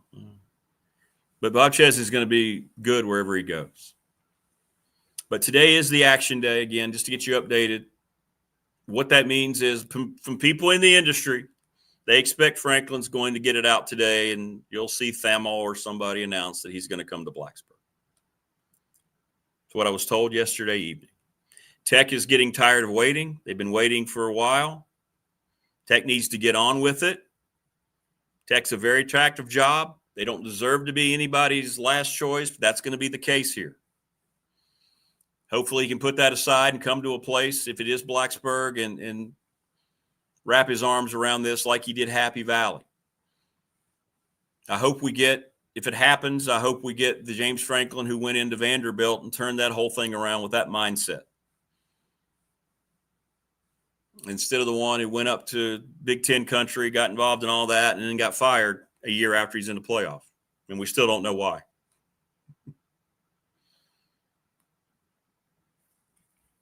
Just saying. I thought he was my pick back on October the 20th. I have the receipts. I did say a week and a half ago that information, because he's been trying really hard to get involved with 3 other jobs, Auburn, Arkansas, Florida State, and they all said no. They don't want him involved. He kept Tech just like this. He's been keeping Tech just like that, arm's length, right? Because he knows he's got that job if he wants it. You may not want to hear it. Okay. I'm just telling you what I'm told. All I've tried to do along this thing, I don't know jack, right? Tech's shut it down. I get information from people that I trust that know what the hell they're talking about, and I've tried to share that with people. You may have your own mindset on how you think things are really going, but I'm just telling you, people that talk to – by the way, this guy's got a coach who's Jimmy Sexton's client. He's been right about everything, about all of it. So that's all I've tried to do. Bring information. I don't share about 90% of what I hear and what I've been told, because I know a lot of it is a lot like the bull crap that went on Saturday. Yeah, it's going to happen.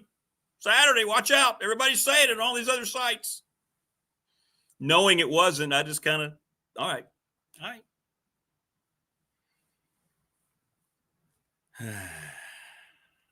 But that's okay. That's okay. It got credibility because it was on national TV, even though everybody else around these parts, not just this show, print media, the guests here, Tech Sideline, Sons of Saturday, Boundary Corner, we've all said the same thing. This has been going on for several weeks, but yet ESPN finally says, oh, it's happening. Yeah, we know. They've been talking for quite a while. It's been going on. Thanks, guys. Thanks for. But look, watch X today.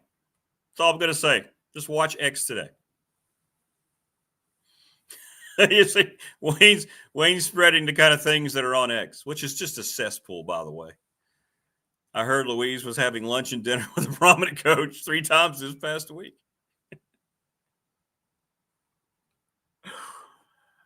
Yeah, the same site that he's been to, the same place that said he's been to Blacksburg 3 times, said it was going to happen without question on Saturday. Okay. I don't know how many uncommitted recruits, Tebow, but I think you're going to see a lot of action pretty quickly. Yeah. Because that's what he does best. He puts together rosters. He's a very, very good recruiter. He's going to turn, if it does come as expected today that he's going to come to Blacksburg, he's going to turn the talent level upside down on its head. Absolutely. Got to find him a quarterback. I don't think that'll be a major problem. I'm more curious to see what the staff's going to look like and how that plays out. Because if it does get put out today and all that, you'll have a presser at some point this week. I hope people ask the question, too, about how his relationship with the coach who was let go, his protege, how that played into all this. I think that's an interesting dynamic, too. The guy that he mentored came here and didn't work out, probably learned just about everything about being a college football coach from James Franklin, and now he would be coming here. If it does go today, as my guy told me, that industry opinion is that he's down to Tech or TV after he was rebuffed by Florida State, and that because of the amount of jobs that are out there, this is unique, man. It's crazy how many power jobs are out there. It's crazy. And he may be looking at this, okay, if I take a year off and go do TV, but by the way, how mad is Tech fan going to be if the announcement is, hey, I think I'm going to do a year in TV instead of go to Blacksburg? Woo!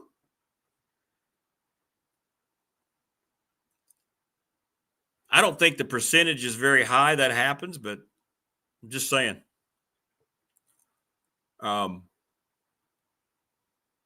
yeah, we'll see. We'll see. But I don't know. I'm going to look more into this. I still have a hard time believing Chesney and UCLA has any legs.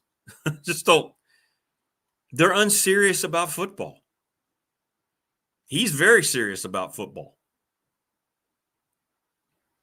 I know they're going to offer a lot of money to a coach. I mean, a lot. They're going to offer. I've heard UCLA's prepared to offer $12 million a year, which is strange.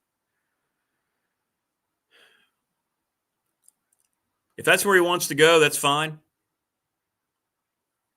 I wish him well. He's going to have great success, but I wish it was at a different place that cared more about the sport. They're leaving the Rose Bowl. I mean, it's an athletic department that makes horrible decisions. They're going to pay about $70 million, right? If James Franklin chooses TV, call the Riot Squad. Yeah, you're right.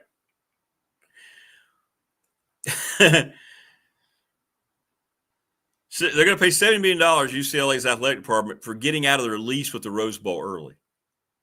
It's already a program that's not swimming in money. An athletic department that's swimming in money. I don't know, man. Phil Elmassian joins us at 8 o'clock. We'll talk about all these things. Yeah, and that's my whole point, Wayne. And I think that's being missed by a lot of Tech fans. It's interesting that they would fire his former top assistant and his good friend, yet he's willing to come here. I think that has an intriguing story to it that needs to be asked by the people who'll be at the presser. Why would he want to do that? Why would Tech fan be so eager to have the mentor come in that taught the guy who didn't succeed here? You know what I'm saying? It's not a criticism. We're just having a discussion. But isn't that kind of intriguing? Doesn't it kind of make you go, Does me. You don't see that very often. You know?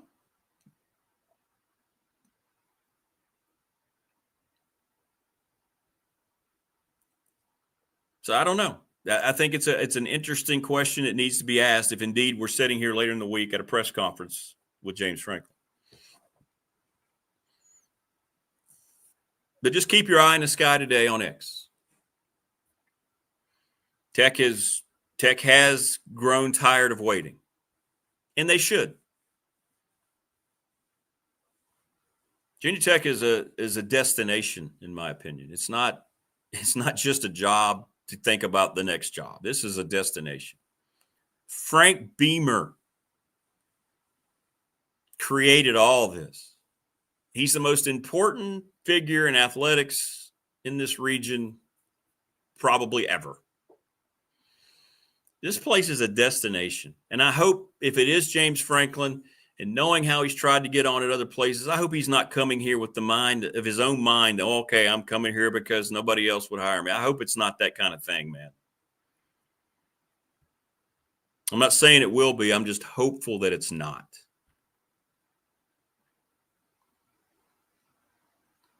Tebow says Tech screwed up when they hired Pry in the first place. Yeah, I know. Well, Whit Babcock.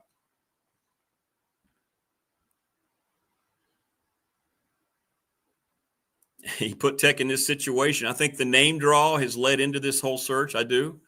I think there's been pressure there that was unnecessary, that it had to be a sizable name. And if Franklin is motivated, hopefully you get a Franklin that's got a chip on his shoulder. I'm going to talk to Coach Elmassian about all this. Hopefully you get a Franklin that has a chip on his shoulder because of what happened at Penn State.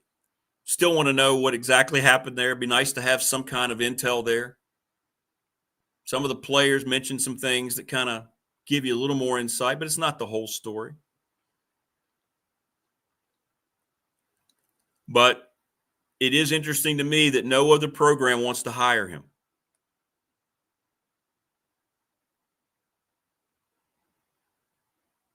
And I think that's another question that all these people that are salivating have to ask themselves. Why is that? Why is no other program willing to put him even in the list of candidates? You got to cover things from all angles, right? You got to look at things from all sides. But where Tech is coming from, right? I get why Tech fans are excited on the other side of it, right?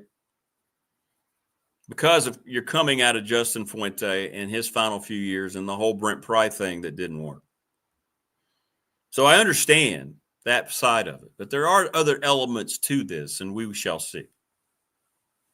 So I believe, and well, more importantly, not what doesn't make a damn what I believe. The industry believes that today Franklin will get the information out that he's taking the Tech job, and then Tech will then have an announcement. So keep an eye on it today. Just keep an eye on it today. It wasn't going to happen Saturday. I'm sorry. I know we had multiple reports about it happening Saturday. That was never going to happen. Not going to do that on game day. Wayne says, look for white smoke at Merriman.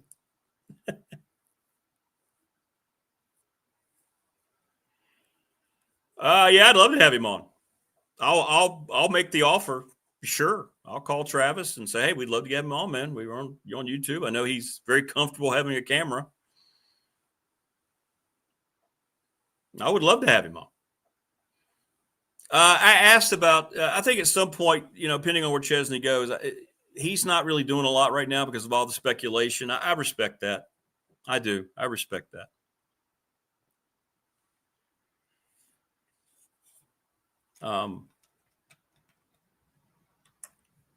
I know more things about that situation than I'm not going to betray trusts. I'm just not. I don't have to be first. I don't care about, I've never cared about any of that. I'm just trying to, what I try to do. Well, first of all, I hope what I do is entertaining and I hope you have fun. We're all just sports fans talking about it around the water cooler. And when I do get info from people that I know what the hell they're talking about, I try to pass it along.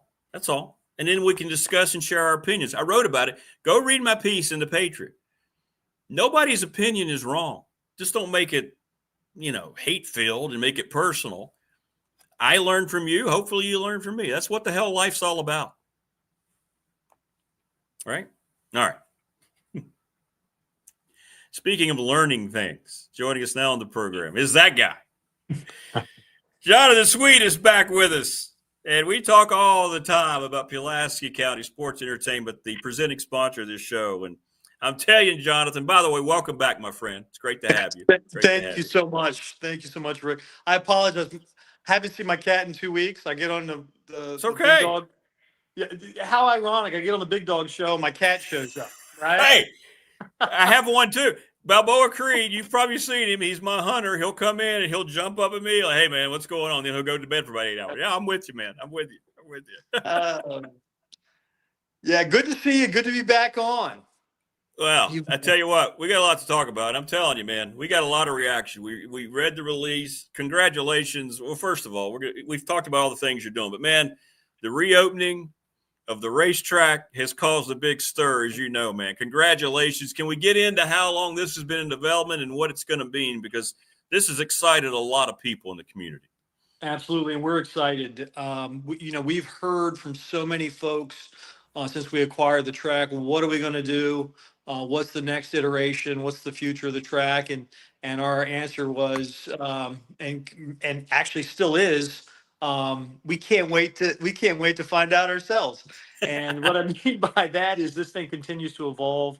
We brought in some star talent to work on our sports entertainment vision, and that's Tim Miller. I look forward to him popping on the show. Yes. Future, giving you some great detail. But he's been working on this behind the scenes ever since he came on board. We had some initial conversations as soon as we acquired the track. A lot of interest. Everyone loves to race at the Pulaski County Motorsports Park. They just love that oval track. It's a very competitive, very fast oval, and it shows really well on TV. So yeah, we're bringing it back. I can talk high level right now. We're still in negotiation, trying to fill the calendar. There's a lot of competition out there between IHRA and cars, and whatnot. So the schedule hasn't come out. But what I can tell you is we want to race again at what has been beloved as the Motor Mile Speedway, now the Pulaski County Motorsports Park, and get our local racers back out there. Also bring in some NASCAR talent in there as well. And that's the thing. We do have some very avid local racers too, and that was always such a place they could go up and hang out. And NASCAR will embrace things like this. This is going to be a big announcement in the sport as well, because they know about these communities and the kind of local racing and how important it is. Absolutely. When we learned a lot with the SRX race here, and just how the big names like Tony Stewart, they've all raced on at this track. I mean, since 1952, we've had some big names race this track, and they all say the same thing. They all love the track. It's so competitive and entertaining, and they want to see it raced again. So we feel like we've got that that charge. It's incumbent upon us to try and continue racing, at least give it a college go, and we're doing that in 2026. Well, it's great. Jonathan Sweet joining us on the program, Pulaski County's Chief Administrative Officer, Chief Economic Development Officer, as the latest announcement about Pulaski County's racetrack coming up back, and it's people are excited. It's very excited, and this is just part of the process. I mean, you've had these projects and these things that come along, and in your process, I know when you started all this, you had in mind what you wanted it to be, but things kind of come up, don't they? The offshoot of it, because you'll create one thing and then you realize, oh, here's another possibility, or someone may say this, and then you guys just get together and work on it. I love it, and I wish more operations ran like Pulaski County Sports Entertainment. To be honest with you, it's great. I appreciate that. I appreciate Rick. You know, we developed a vision. We've continued to hone that vision for sports and entertainment. But as a result, you know, Sheeler and David Hagan to then give us these assets. We just thought we would help promote them and support them and fill them. We didn't know we'd be owning and operating them. But you know, what an exciting journey that we're on in this sports entertainment space, and this is all part and parcel of something very large we're doing here in Pulaski County. You know, we're kind of like Bristol a little bit, except when we get this indoor sportsplex rolling, we're going to have something that they don't. And it is indoor competitive space, very versatile space. So we're going to have a racetrack, a drag strip, a ballpark, and then all this indoor capacity, along with professional opportunities at the lake. We've got a lot of assets here to enterprise. It's going to become, and I know it is, and I know this is one of your goals, but it's going to be one of those national things, right? When you're somebody sitting around out west or even in another country, and they're going to say, Are you doing the Pulaski County thing this year? Right? I mean, that's the goal. Like you're mentioning Bristol, it's the same thing. It can be in a smaller, community place, but have national appeal because of everything that's into it or what it turns out to mean. I know that's got to be one of the goals. Absolutely. I mean, we're not going to be as big as Bristol. We're not going to be as big as some of these other major markets, but we think we can be more intimate than those major markets and be more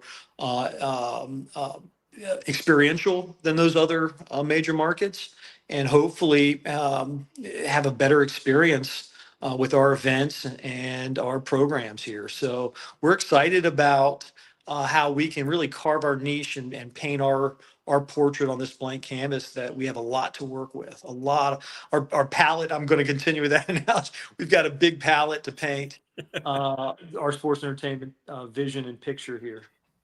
Well, and we've touched on this as well. I mean, you're going to create a lot more job opportunities, a lot more career opportunities for people that they're not even thinking about right now, maybe in their own lives. But I love the interconnection. You mentioned this last time, Jonathan, with all the other counties and the communities, and how everybody's looking at this thing together. And man, that's in such a world of separation because of what media tries to do, ripping people apart all the time with politics. It's so great to see something that's unifying people for the same goal. It's great. Yeah, we're blessed to have these assets in Pulaski County, but they're really the New River Valley's assets and Southwestern Virginia's assets. They're for everyone to enjoy, everyone to experience. And quite frankly, they're so large that it's going to take the entire region to help support these assets, both with our restaurants and our hotels, but of course, those customers that come and visit these events. I'm getting a lot of action on the text. So people are asking, have you asked Jonathan to talk more about the indoor sportsplex? All right, fair. Let's do that. We've talked about it, but people wanting to know, let's give it to them. Talk more about what this is going to mean and the plans behind the sportsplex, because this is another major announcement that you made, quite a few months earlier. Absolutely. You look at Castle Coliseum, it's a big facility. It's got one court. You look at the Salem Civic Center or the Roanoke Civic Center, very limited with what they can do from a competitive sports standpoint. We're going to be able to enjoy, we've got 8 courts in there. We're going to be able to enjoy so much indoor volleyball, basketball, pickleball on steroids, futsal, but also wrestling, cheerleading. I mean, you name it. We could have Lego competitions. We could have a boat show. We could have a Southwest Virginia boat show where we bring in boats that support Claytor Lake and Smith Mountain Lake, and bring them in and have a big expo, an outdoor expo. I could keep going on and on with examples, but we're using this new technology, flooring, where you can drive on it. And a lot of these indoor facilities don't want you to even walk on their floor. We're going to be able to drive on our floor, as well as have a really quality playing surface. So we are going to be Virginia's largest indoor, this is the keyword, versatile sportsplex. And at the center of all of this is going to be a full service restaurant and one of the Commonwealth's largest indoor playgrounds. It's going to be a multi-million-dollar playground inside of this, in the center of this. So what that means is it's for families. It's for children and adults of all ages. It's going to have a active aging facility in there, or should say room in there for our seniors. You name it, this thing's going to have it. A fifth of a mile indoor walking track, 110-meter sprint track, drop down batting cages, 2 indoor turf fields. But it's really all the pickleball, basketball capacity and volleyball capacity that's going to drive visitors from all over the Eastern Seaboard to compete there as we host events. And of course, a lot of people are asking, what about, concert draws at some point, right? Maybe creating something there to get that type of entertainment back to this area more consistently, because it's kind of fallen off in recent years in other places, to be honest. Absolutely. So you guys, I'm going to get you all excited. We haven't here we go. We haven't tested the acoustics in there, but it is so large, and we have the parking, and we're actually creating a stage backdrop, and we've got a green room and VIP and all that stuff designed in there to be able to host these types of things. But we also have Calfee Park for intimate outdoor concerts. We have the Pulaski County Motorsports Park that has hosted a variety of talent over the years in outdoor concert. So yeah, we're going to be doing some entertainment. I don't know if it's going to be indoor or outdoor, but we also have of course the New River Valley Fairgrounds is in Pulaski County. We own that asset. We work with the Fair Association to put on events as well. So we're going to be known for events. We can't do Metallica at Lane Stadium. But I promise but we're going to be doing some things that I think our community is going to be really appreciative of. Someone else is asking, I think we talked about this last time, but the possibility at some point VHSL events may circle back around here, right? I mean, we used to have them down at the Dedman Center. They moved out of the Dedman Center around the Radford complexes. So I would think that would be something else that could eventually, you might get a phone call or two about that in the future. Absolutely. We're doing VHSL at Calfee Park. Absolutely, with baseball. We're going to be looking at NCAA as well. We've done that before. We're going to look at that in a big way. That is, it's a world-class asset. That's one of the nicest. It actually is the top-rated small ballpark in the country. So for 3 years, it's been rated that. So yeah, we're going to be doing some VHSL stuff. The indoor, we don't have the ability to do indoor track at the VHSL level, right? But it will be a training facility. I'm just going to warn everyone, Pulaski County will start winning state championships again because we're going to have just a feeder program. And I think it's going to elevate all of the region's athletics because they're not going to have to go to Knoxville or to South Carolina or Spooky Nook in Pennsylvania to compete in tournaments. They're going to really have opportunities to compete in some high level tournaments right here in their back door. So it'll elevate the whole New River Valley. But Pulaski County, we're going to have an advantage. We're going to be able to use that 7 days a week for the benefit of our citizens. Well, and it's funny you mentioned Calfee and the concerts. When I did the Pulaski Yankee games, the last years they were the affiliate in Major League Baseball. Yankee people would come up there and they would talk about how awesome the park was. And I remember specifically talking to one of the administrative people. They say this would be a great place for concerts. And here you are, and I was thinking, yeah, well, I knew that a few years ago. I was told that a few years ago, and you guys have already thought about that. So that's pretty cool. Absolutely. Pretty cool. Yeah, it's just we think our niche is going to be intimacy when it comes to these events. It's smaller events that you're up, closer to the action or closer to the entertainment, and it be a more experiential event than some of these larger things that you see at Charlotte or Roanoke even. Morris is saying, hey, you know what? I want to buy anything this guy is selling. I love it. I love it. Good Lord. I want him on my sales team. Awesome stuff. Yeah, I try to tell people, if you need to jumpstart your money, just hang out with Jonathan Sweet on Monday. He'll get you ready for the week. So, well, speaking of sales, this is what's cool is we're now putting together some investment packets where you're going to be able to do some really big advertising, marketing through, and even you can even do some sales as well at these events. But we've got the Motorsports Park, the Dragway, Calfee Park, and then the Sportsplex. We're going to have over 300,000 people a year go through that. There's going to be a lot of advertising opportunities, not just sponsorship, but advertising, stagnant. Yeah. As well as sponsoring events. You guys know how it goes at the Speedway, right? Big billboards. Yeah, sure. But we're also going to be doing a lot of digital stuff as well. So we're going to really beef up the marketing opportunities with all of these assets, and there's going to be a lot of bang for the buck when it comes to marketing and advertising in Pulaski County. How much have you drawn, Jonathan, on your love, your whole life centered around sports and understanding how things work? And I know this kind of drives you as well, right? Because you've always been involved with it as you are, even more so now. But when you were growing up, that passion that you've always had about sports in general.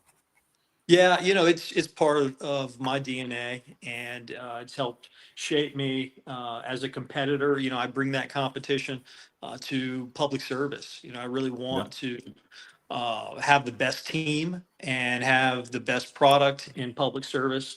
And I'd like to think that, we've built one of the best teams in the Commonwealth. I played basketball, football, and ran track in high school. And, that just really helped shape me physically, but also from a competitive mental standpoint.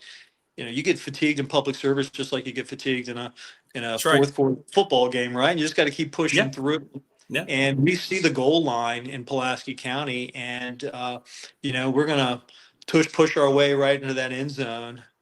Even though this is a big challenging space and competitive space, we think we've taken the right approach and have the right game plan to be successful. Then I've got 3 kids, and they are athletes, and they've been doing travel sports, and I've been taking notes everywhere I've ever traveled. Sure. Yeah, whether it's been Spooky Nook, which is one of the biggest facilities in the country, down to the event centers in Knoxville.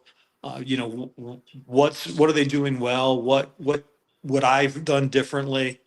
Spectrum, we used to go to Spectrum in Roanoke, right? Post COVID, how do you design a facility for comfort and for fluidity of transition with events and games, etc. We've taken all that into consideration. We've got a great engineering team, a great construction team, and a great county team that we think we've considered it all. And when you see this facility, it's going to blow your mind with the attention to detail that we've been able to incorporate into the operations of and the logistics of the facility. Yeah. Well, listen, man, congratulations on everything as this thing continues to build. And we'll get Tim on, talk more specifically about what's going on with the racetrack. And thank you again for your support here on the program. Everything, man. This is so cool. I'm challenging Rick. I'm drag racing you. We're drag racing. Yes, I'm there, baby. Yeah, I'm there. What will we drive? We're going to have actual drag cars? Probably not. We're going to probably not. Probably some street cars. But it'll be entertaining. I'm working on that. You wait. You're going to be one of the guys that I'd love it. Yeah. Better sign a lot of waivers there for me. Yeah. Okay. That'll be good. That'll be good. All right. Thanks, Jonathan. Thanks, brother. I appreciate you, man. I'll see you down at Dedmond soon. Look forward to it, Rick. Take care. All right, man. Take care. Thanks for coming on. That's Jonathan Sweet, Pulaski County Chief's Administrative Officer, Chief Economic Development Officer. And Paul, we'll get it. Yeah, I'll talk to Jonathan about that. Yeah, absolutely. Absolutely. We'll talk to him about the money and all that stuff.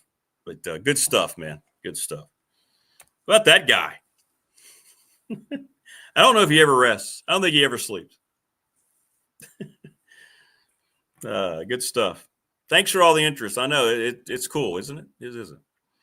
All right. We're heading into the third segment here on the program. And what a great way to top it off with this gentleman, huh? He is Coach Elmo, Phil Elmassian joined us. Coach, how are you? Good morning. Good morning, Rick. Man, there's a lot going on, huh? I got your text. If I woke up at 4:30, that's when I usually get up. I was texting. All of a sudden, I see a text at 5 o'clock. I said, Christ, am I working for Coach Saban again? Damn. Coach, we need you to come down to the office. We got some film we need to break down. Yeah. Oh, no, some recruit I lost or didn't know about. No, it's usually more so. The butt chewings were recruiting was the two things you did not want to be. Excuse me.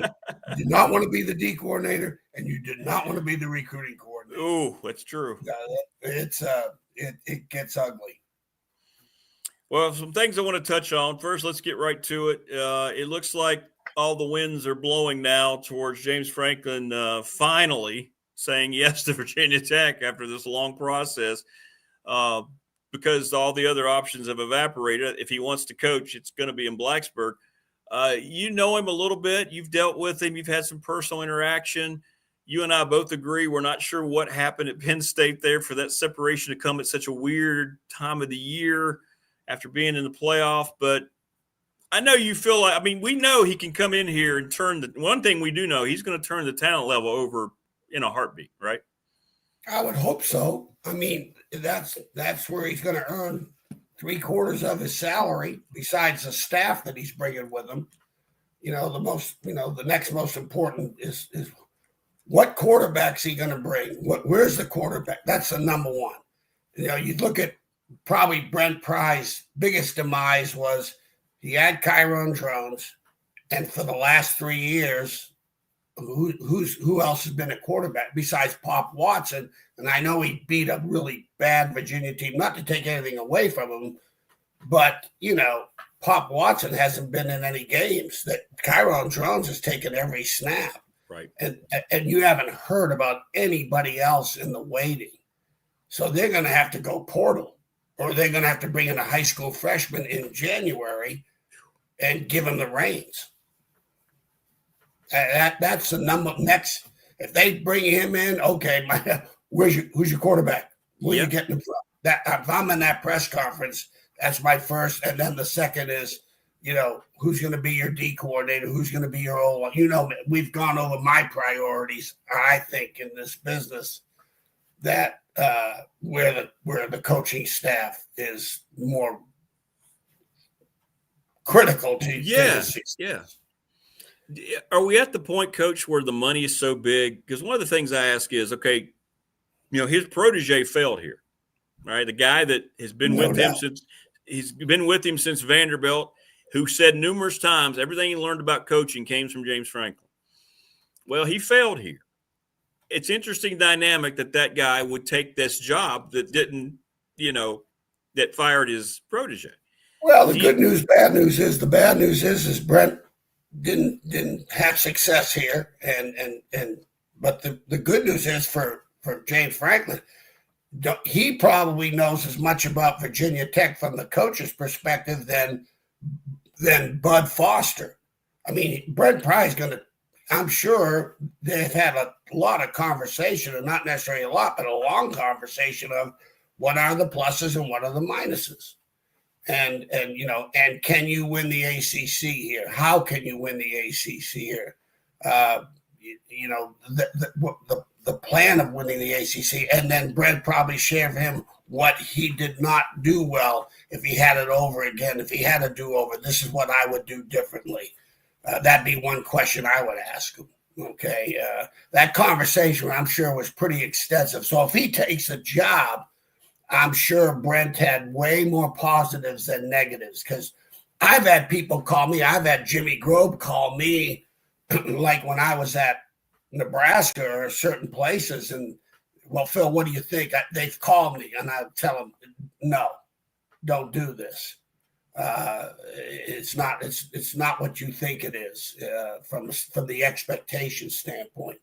So, I'm sure Brent would, if he told him, hey, this is not where you want to be, you have a better chance of go to ESPN, take a year off. That's my outtake on it. Not because I got fired, but here are my reasons. I'm sure they've had that conversation. So if he takes a job, there must have been a lot of positives coming from Brent, more so than from Bud or Bruce Arians.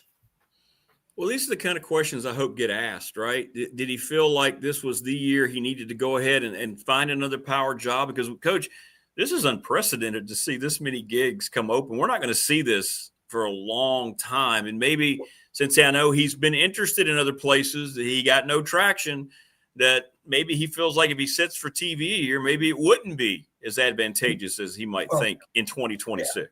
Well, two things changed, Rick. Big, huge. Number one, the NIL. That is the power of the money people. They've always had the power, but this is between the power of the player in the portal and the power of the money people with NIL. This, you, as a coach, you can have a great contract, make a lot of money, but 2 or 3 years, the percent, if you can stay 5 years in a program, that to me is phenomenal. It used to be about 10, you almost wear out your welcome in 10. Yeah. Like John Madden used to talk about. Yeah. Now it went from 3 to 5 and no more and no less.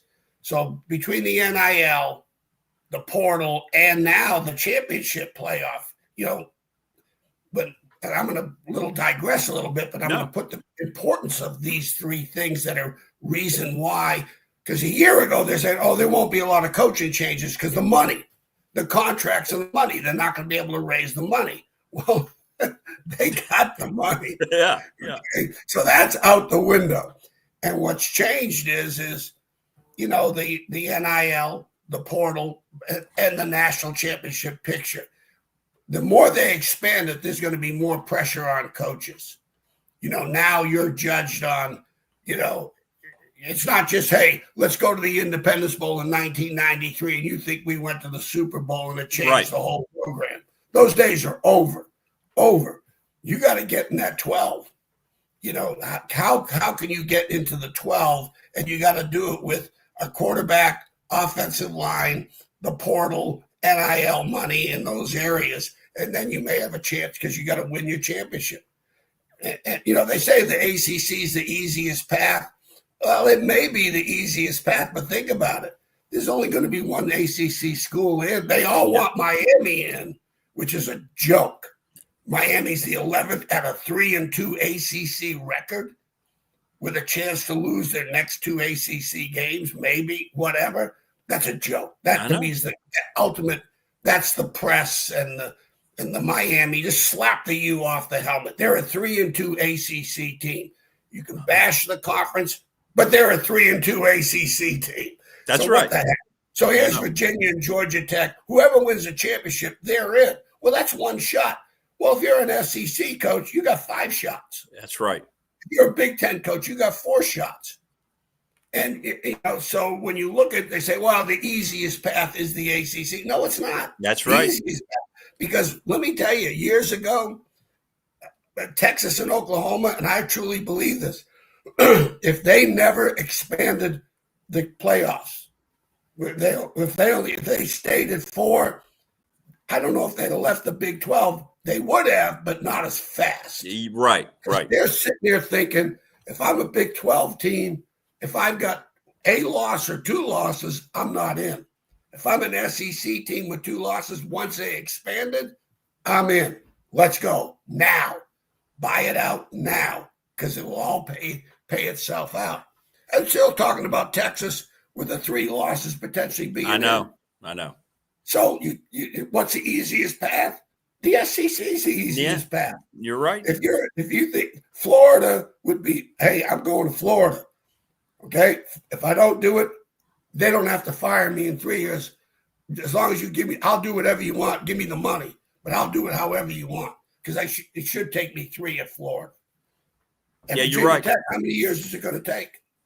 And that's what the SEC and the Big Ten have been fighting for with this unofficial alliance they have, right, to keep expanding the playoff. It'll get to 16. It'll get to 16, and what they're going to do at that point is say, okay, we're going to get 6 out of the SEC. Big Ten, you can have 4, maybe it's 5, whatever it is, for more money, more exposure. And the other 6, you guys can take care of itself. But you're right. You can be the 4th place team in the SEC and have all these ridiculous polls that say we're stronger than 3 losses. 2 losses in ACC, you're done. Yeah. Two-loss SEC team is going to get in way before a 1-loss ACC team. Correct. Way before. Non-conference championship excluded. So, and getting back to Brent Pry, one thing you kind of stimulated my mind here. And again, when I going to William Mary's kind of really screwed me up. My mind works. I wish I just went to Ferrum. I think I'd have been better off grounded. Right. William Mary, all of a sudden, oh my God, I got to think now. All right. One thing with Brent Pry, I don't know the numbers of years, but when he was at Vanderbilt, that's the only D coordinator he had, I believe. And when he went to Penn State for the number of years till he got the Virginia Tech job, then here's my question. And this is a question, not a statement. When I went before press conferences, I used to tell the press, I said, I will be here forever and answer every question you have.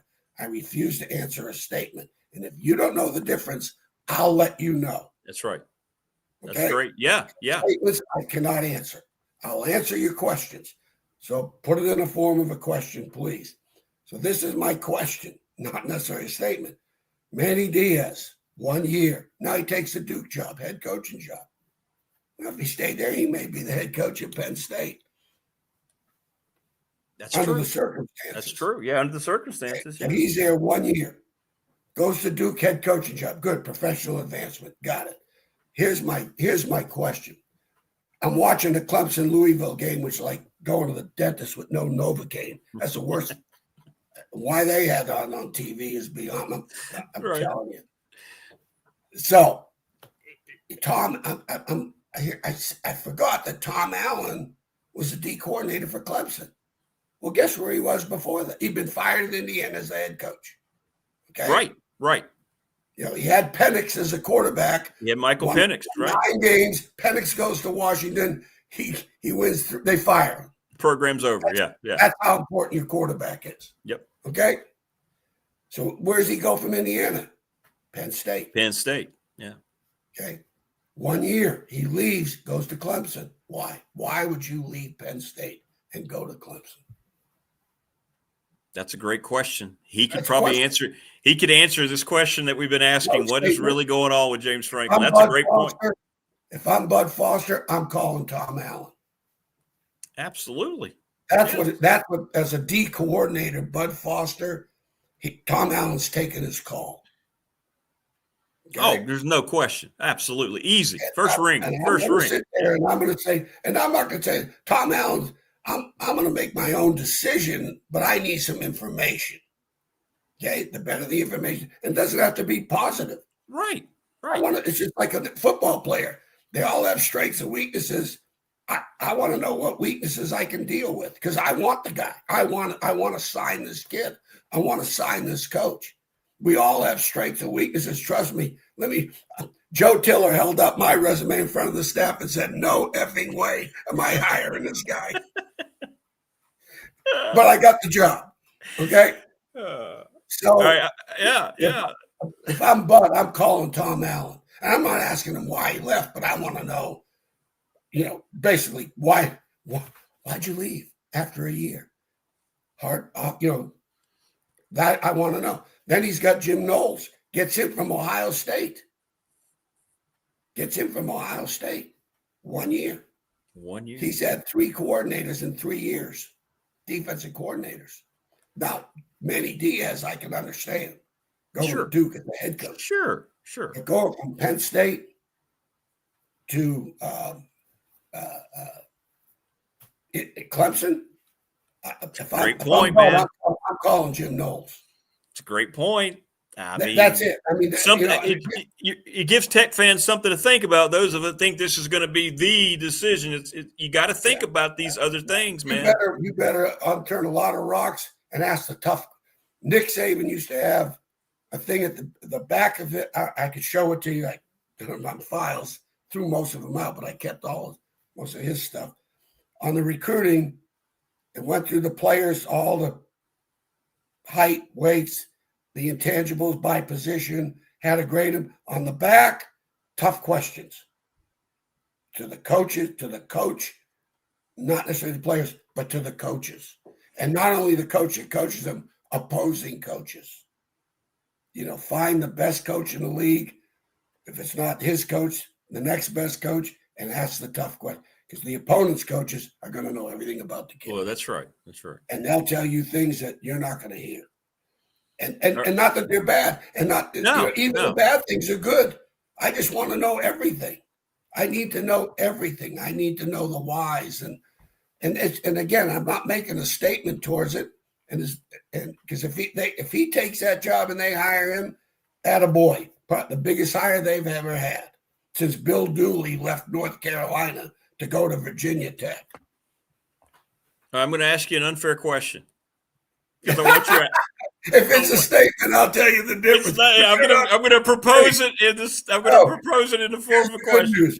You're not the press, and it's an honor being on. Correct. I don't want this to be the last time you ever talk to me. So you put it however you want to put it. Here's my biggest sticking point about throw everything else out, what we think about James Franklin. What happened a year after the playoff, after 2 games that went against you, that you decided as an academic administration that's already, money's not just – I know you're in the Big Ten, but what made the boosters, the rich people up there, the passionate people, the AD, if you had to be convinced, the president, we're done. $50 million, come see us in 48 hours. We got it. Let him go. I need that question answered. Tech may not. Maybe they've gotten it answered. Here's the unfair question, Coach. What do you think happened to prompt that action by Penn State? Because on the surface, it makes no sense a year after he had them in position for a national championship. If it was, I've got some personal / professional friendships. Some are still coaching. Some are not. A lot of them aren't. That I could call up and say, hey, what the hell happened? That's all I need. When I interviewed Bud Foster at Virginia Tech, as Frank wanted me to, I asked him one question. Bud, you guys were good on defense. A couple of you guys were really good. What happened? I'm not going to go into the answer. Sure. I would pose that question to Tom Allen and Jim Knowles. Not to him, not to his agent. No, not to Franklin or Sexton. And not to anybody else. And the money people, because they're going to tell you what? He didn't win the big game. Correct. They've already, that's, what do they call it? Their point that they're making. That's well, he didn't win the big game. Okay. That's what they're pitching. And they want you to buy that. All right. So I am what you're asking is very legitimate. And hopefully you and me don't count. I know. We're not doing the hiring and we're not doing the firing. Exactly. But hopefully Bud Foster can get on the phone with Tom Allen and ask him.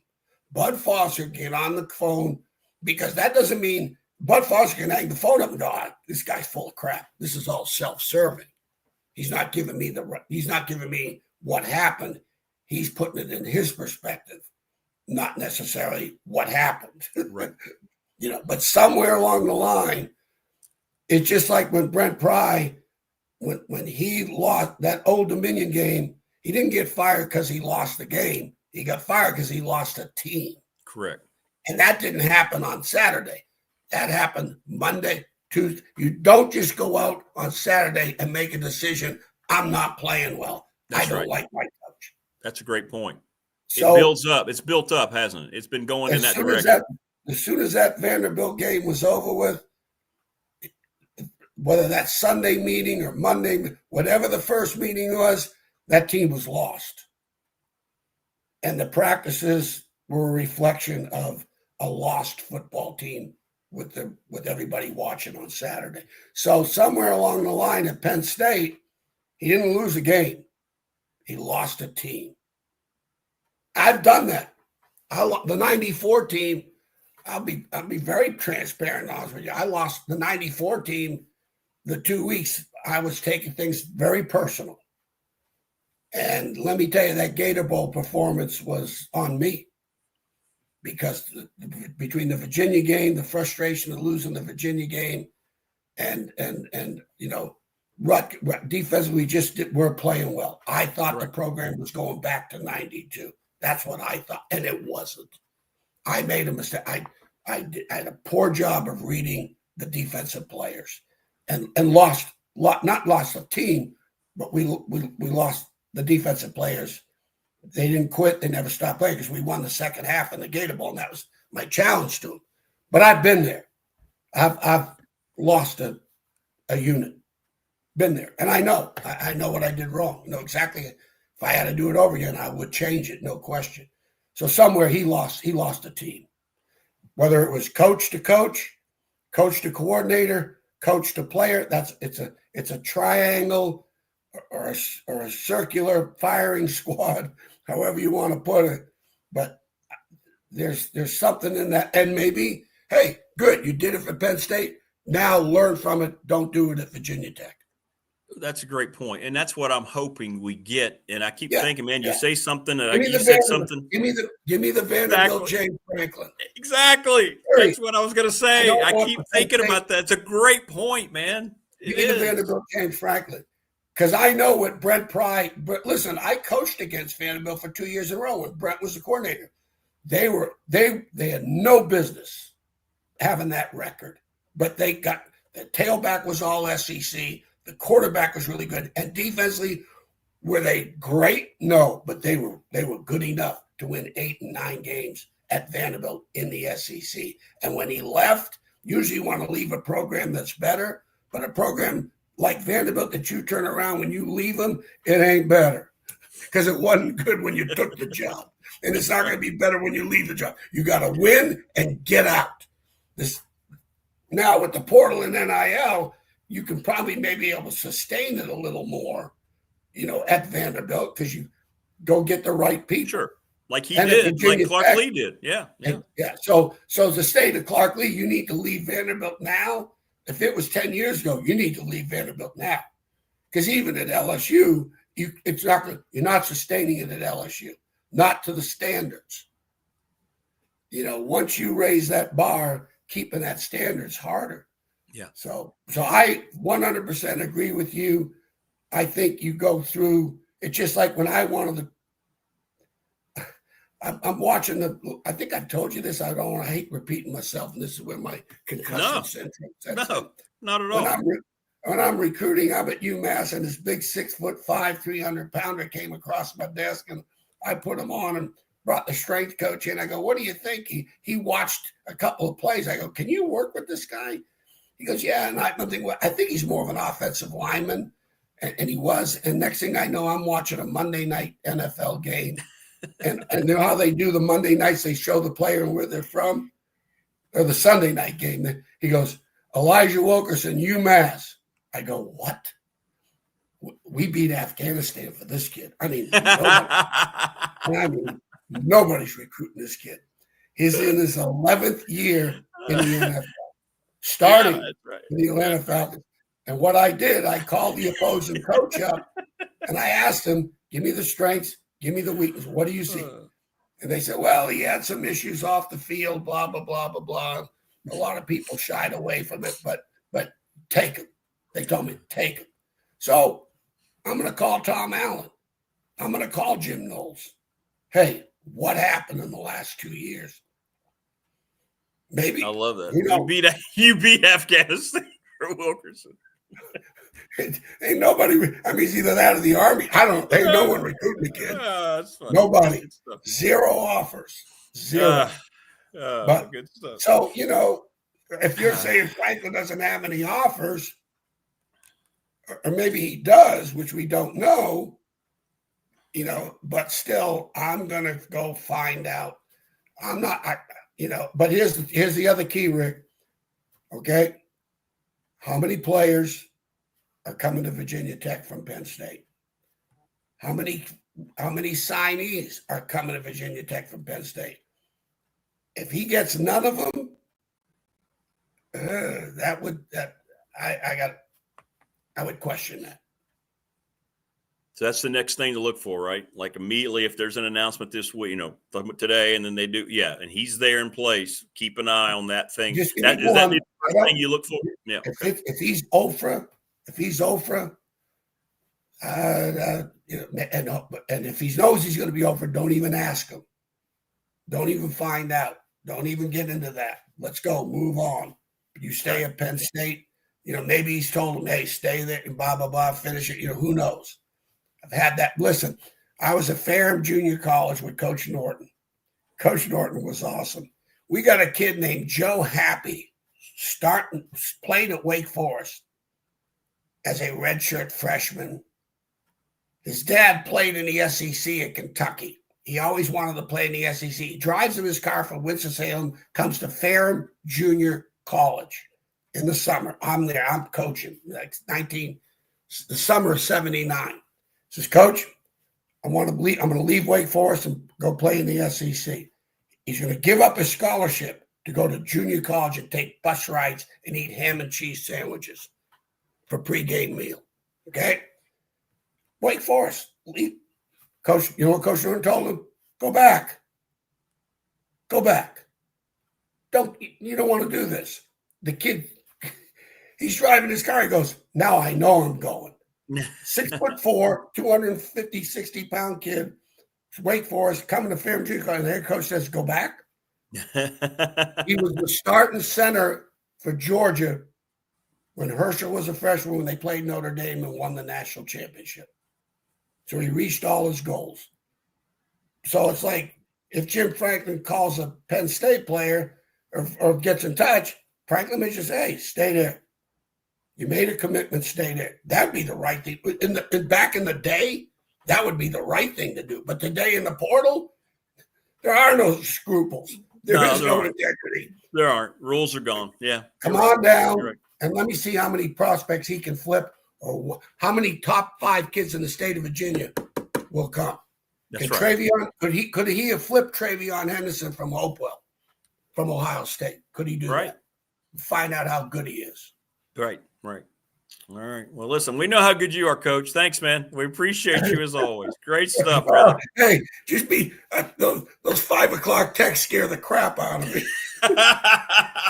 Well, I talked to Coach Saban. He said just ring you up at 5 a.m. You always respond.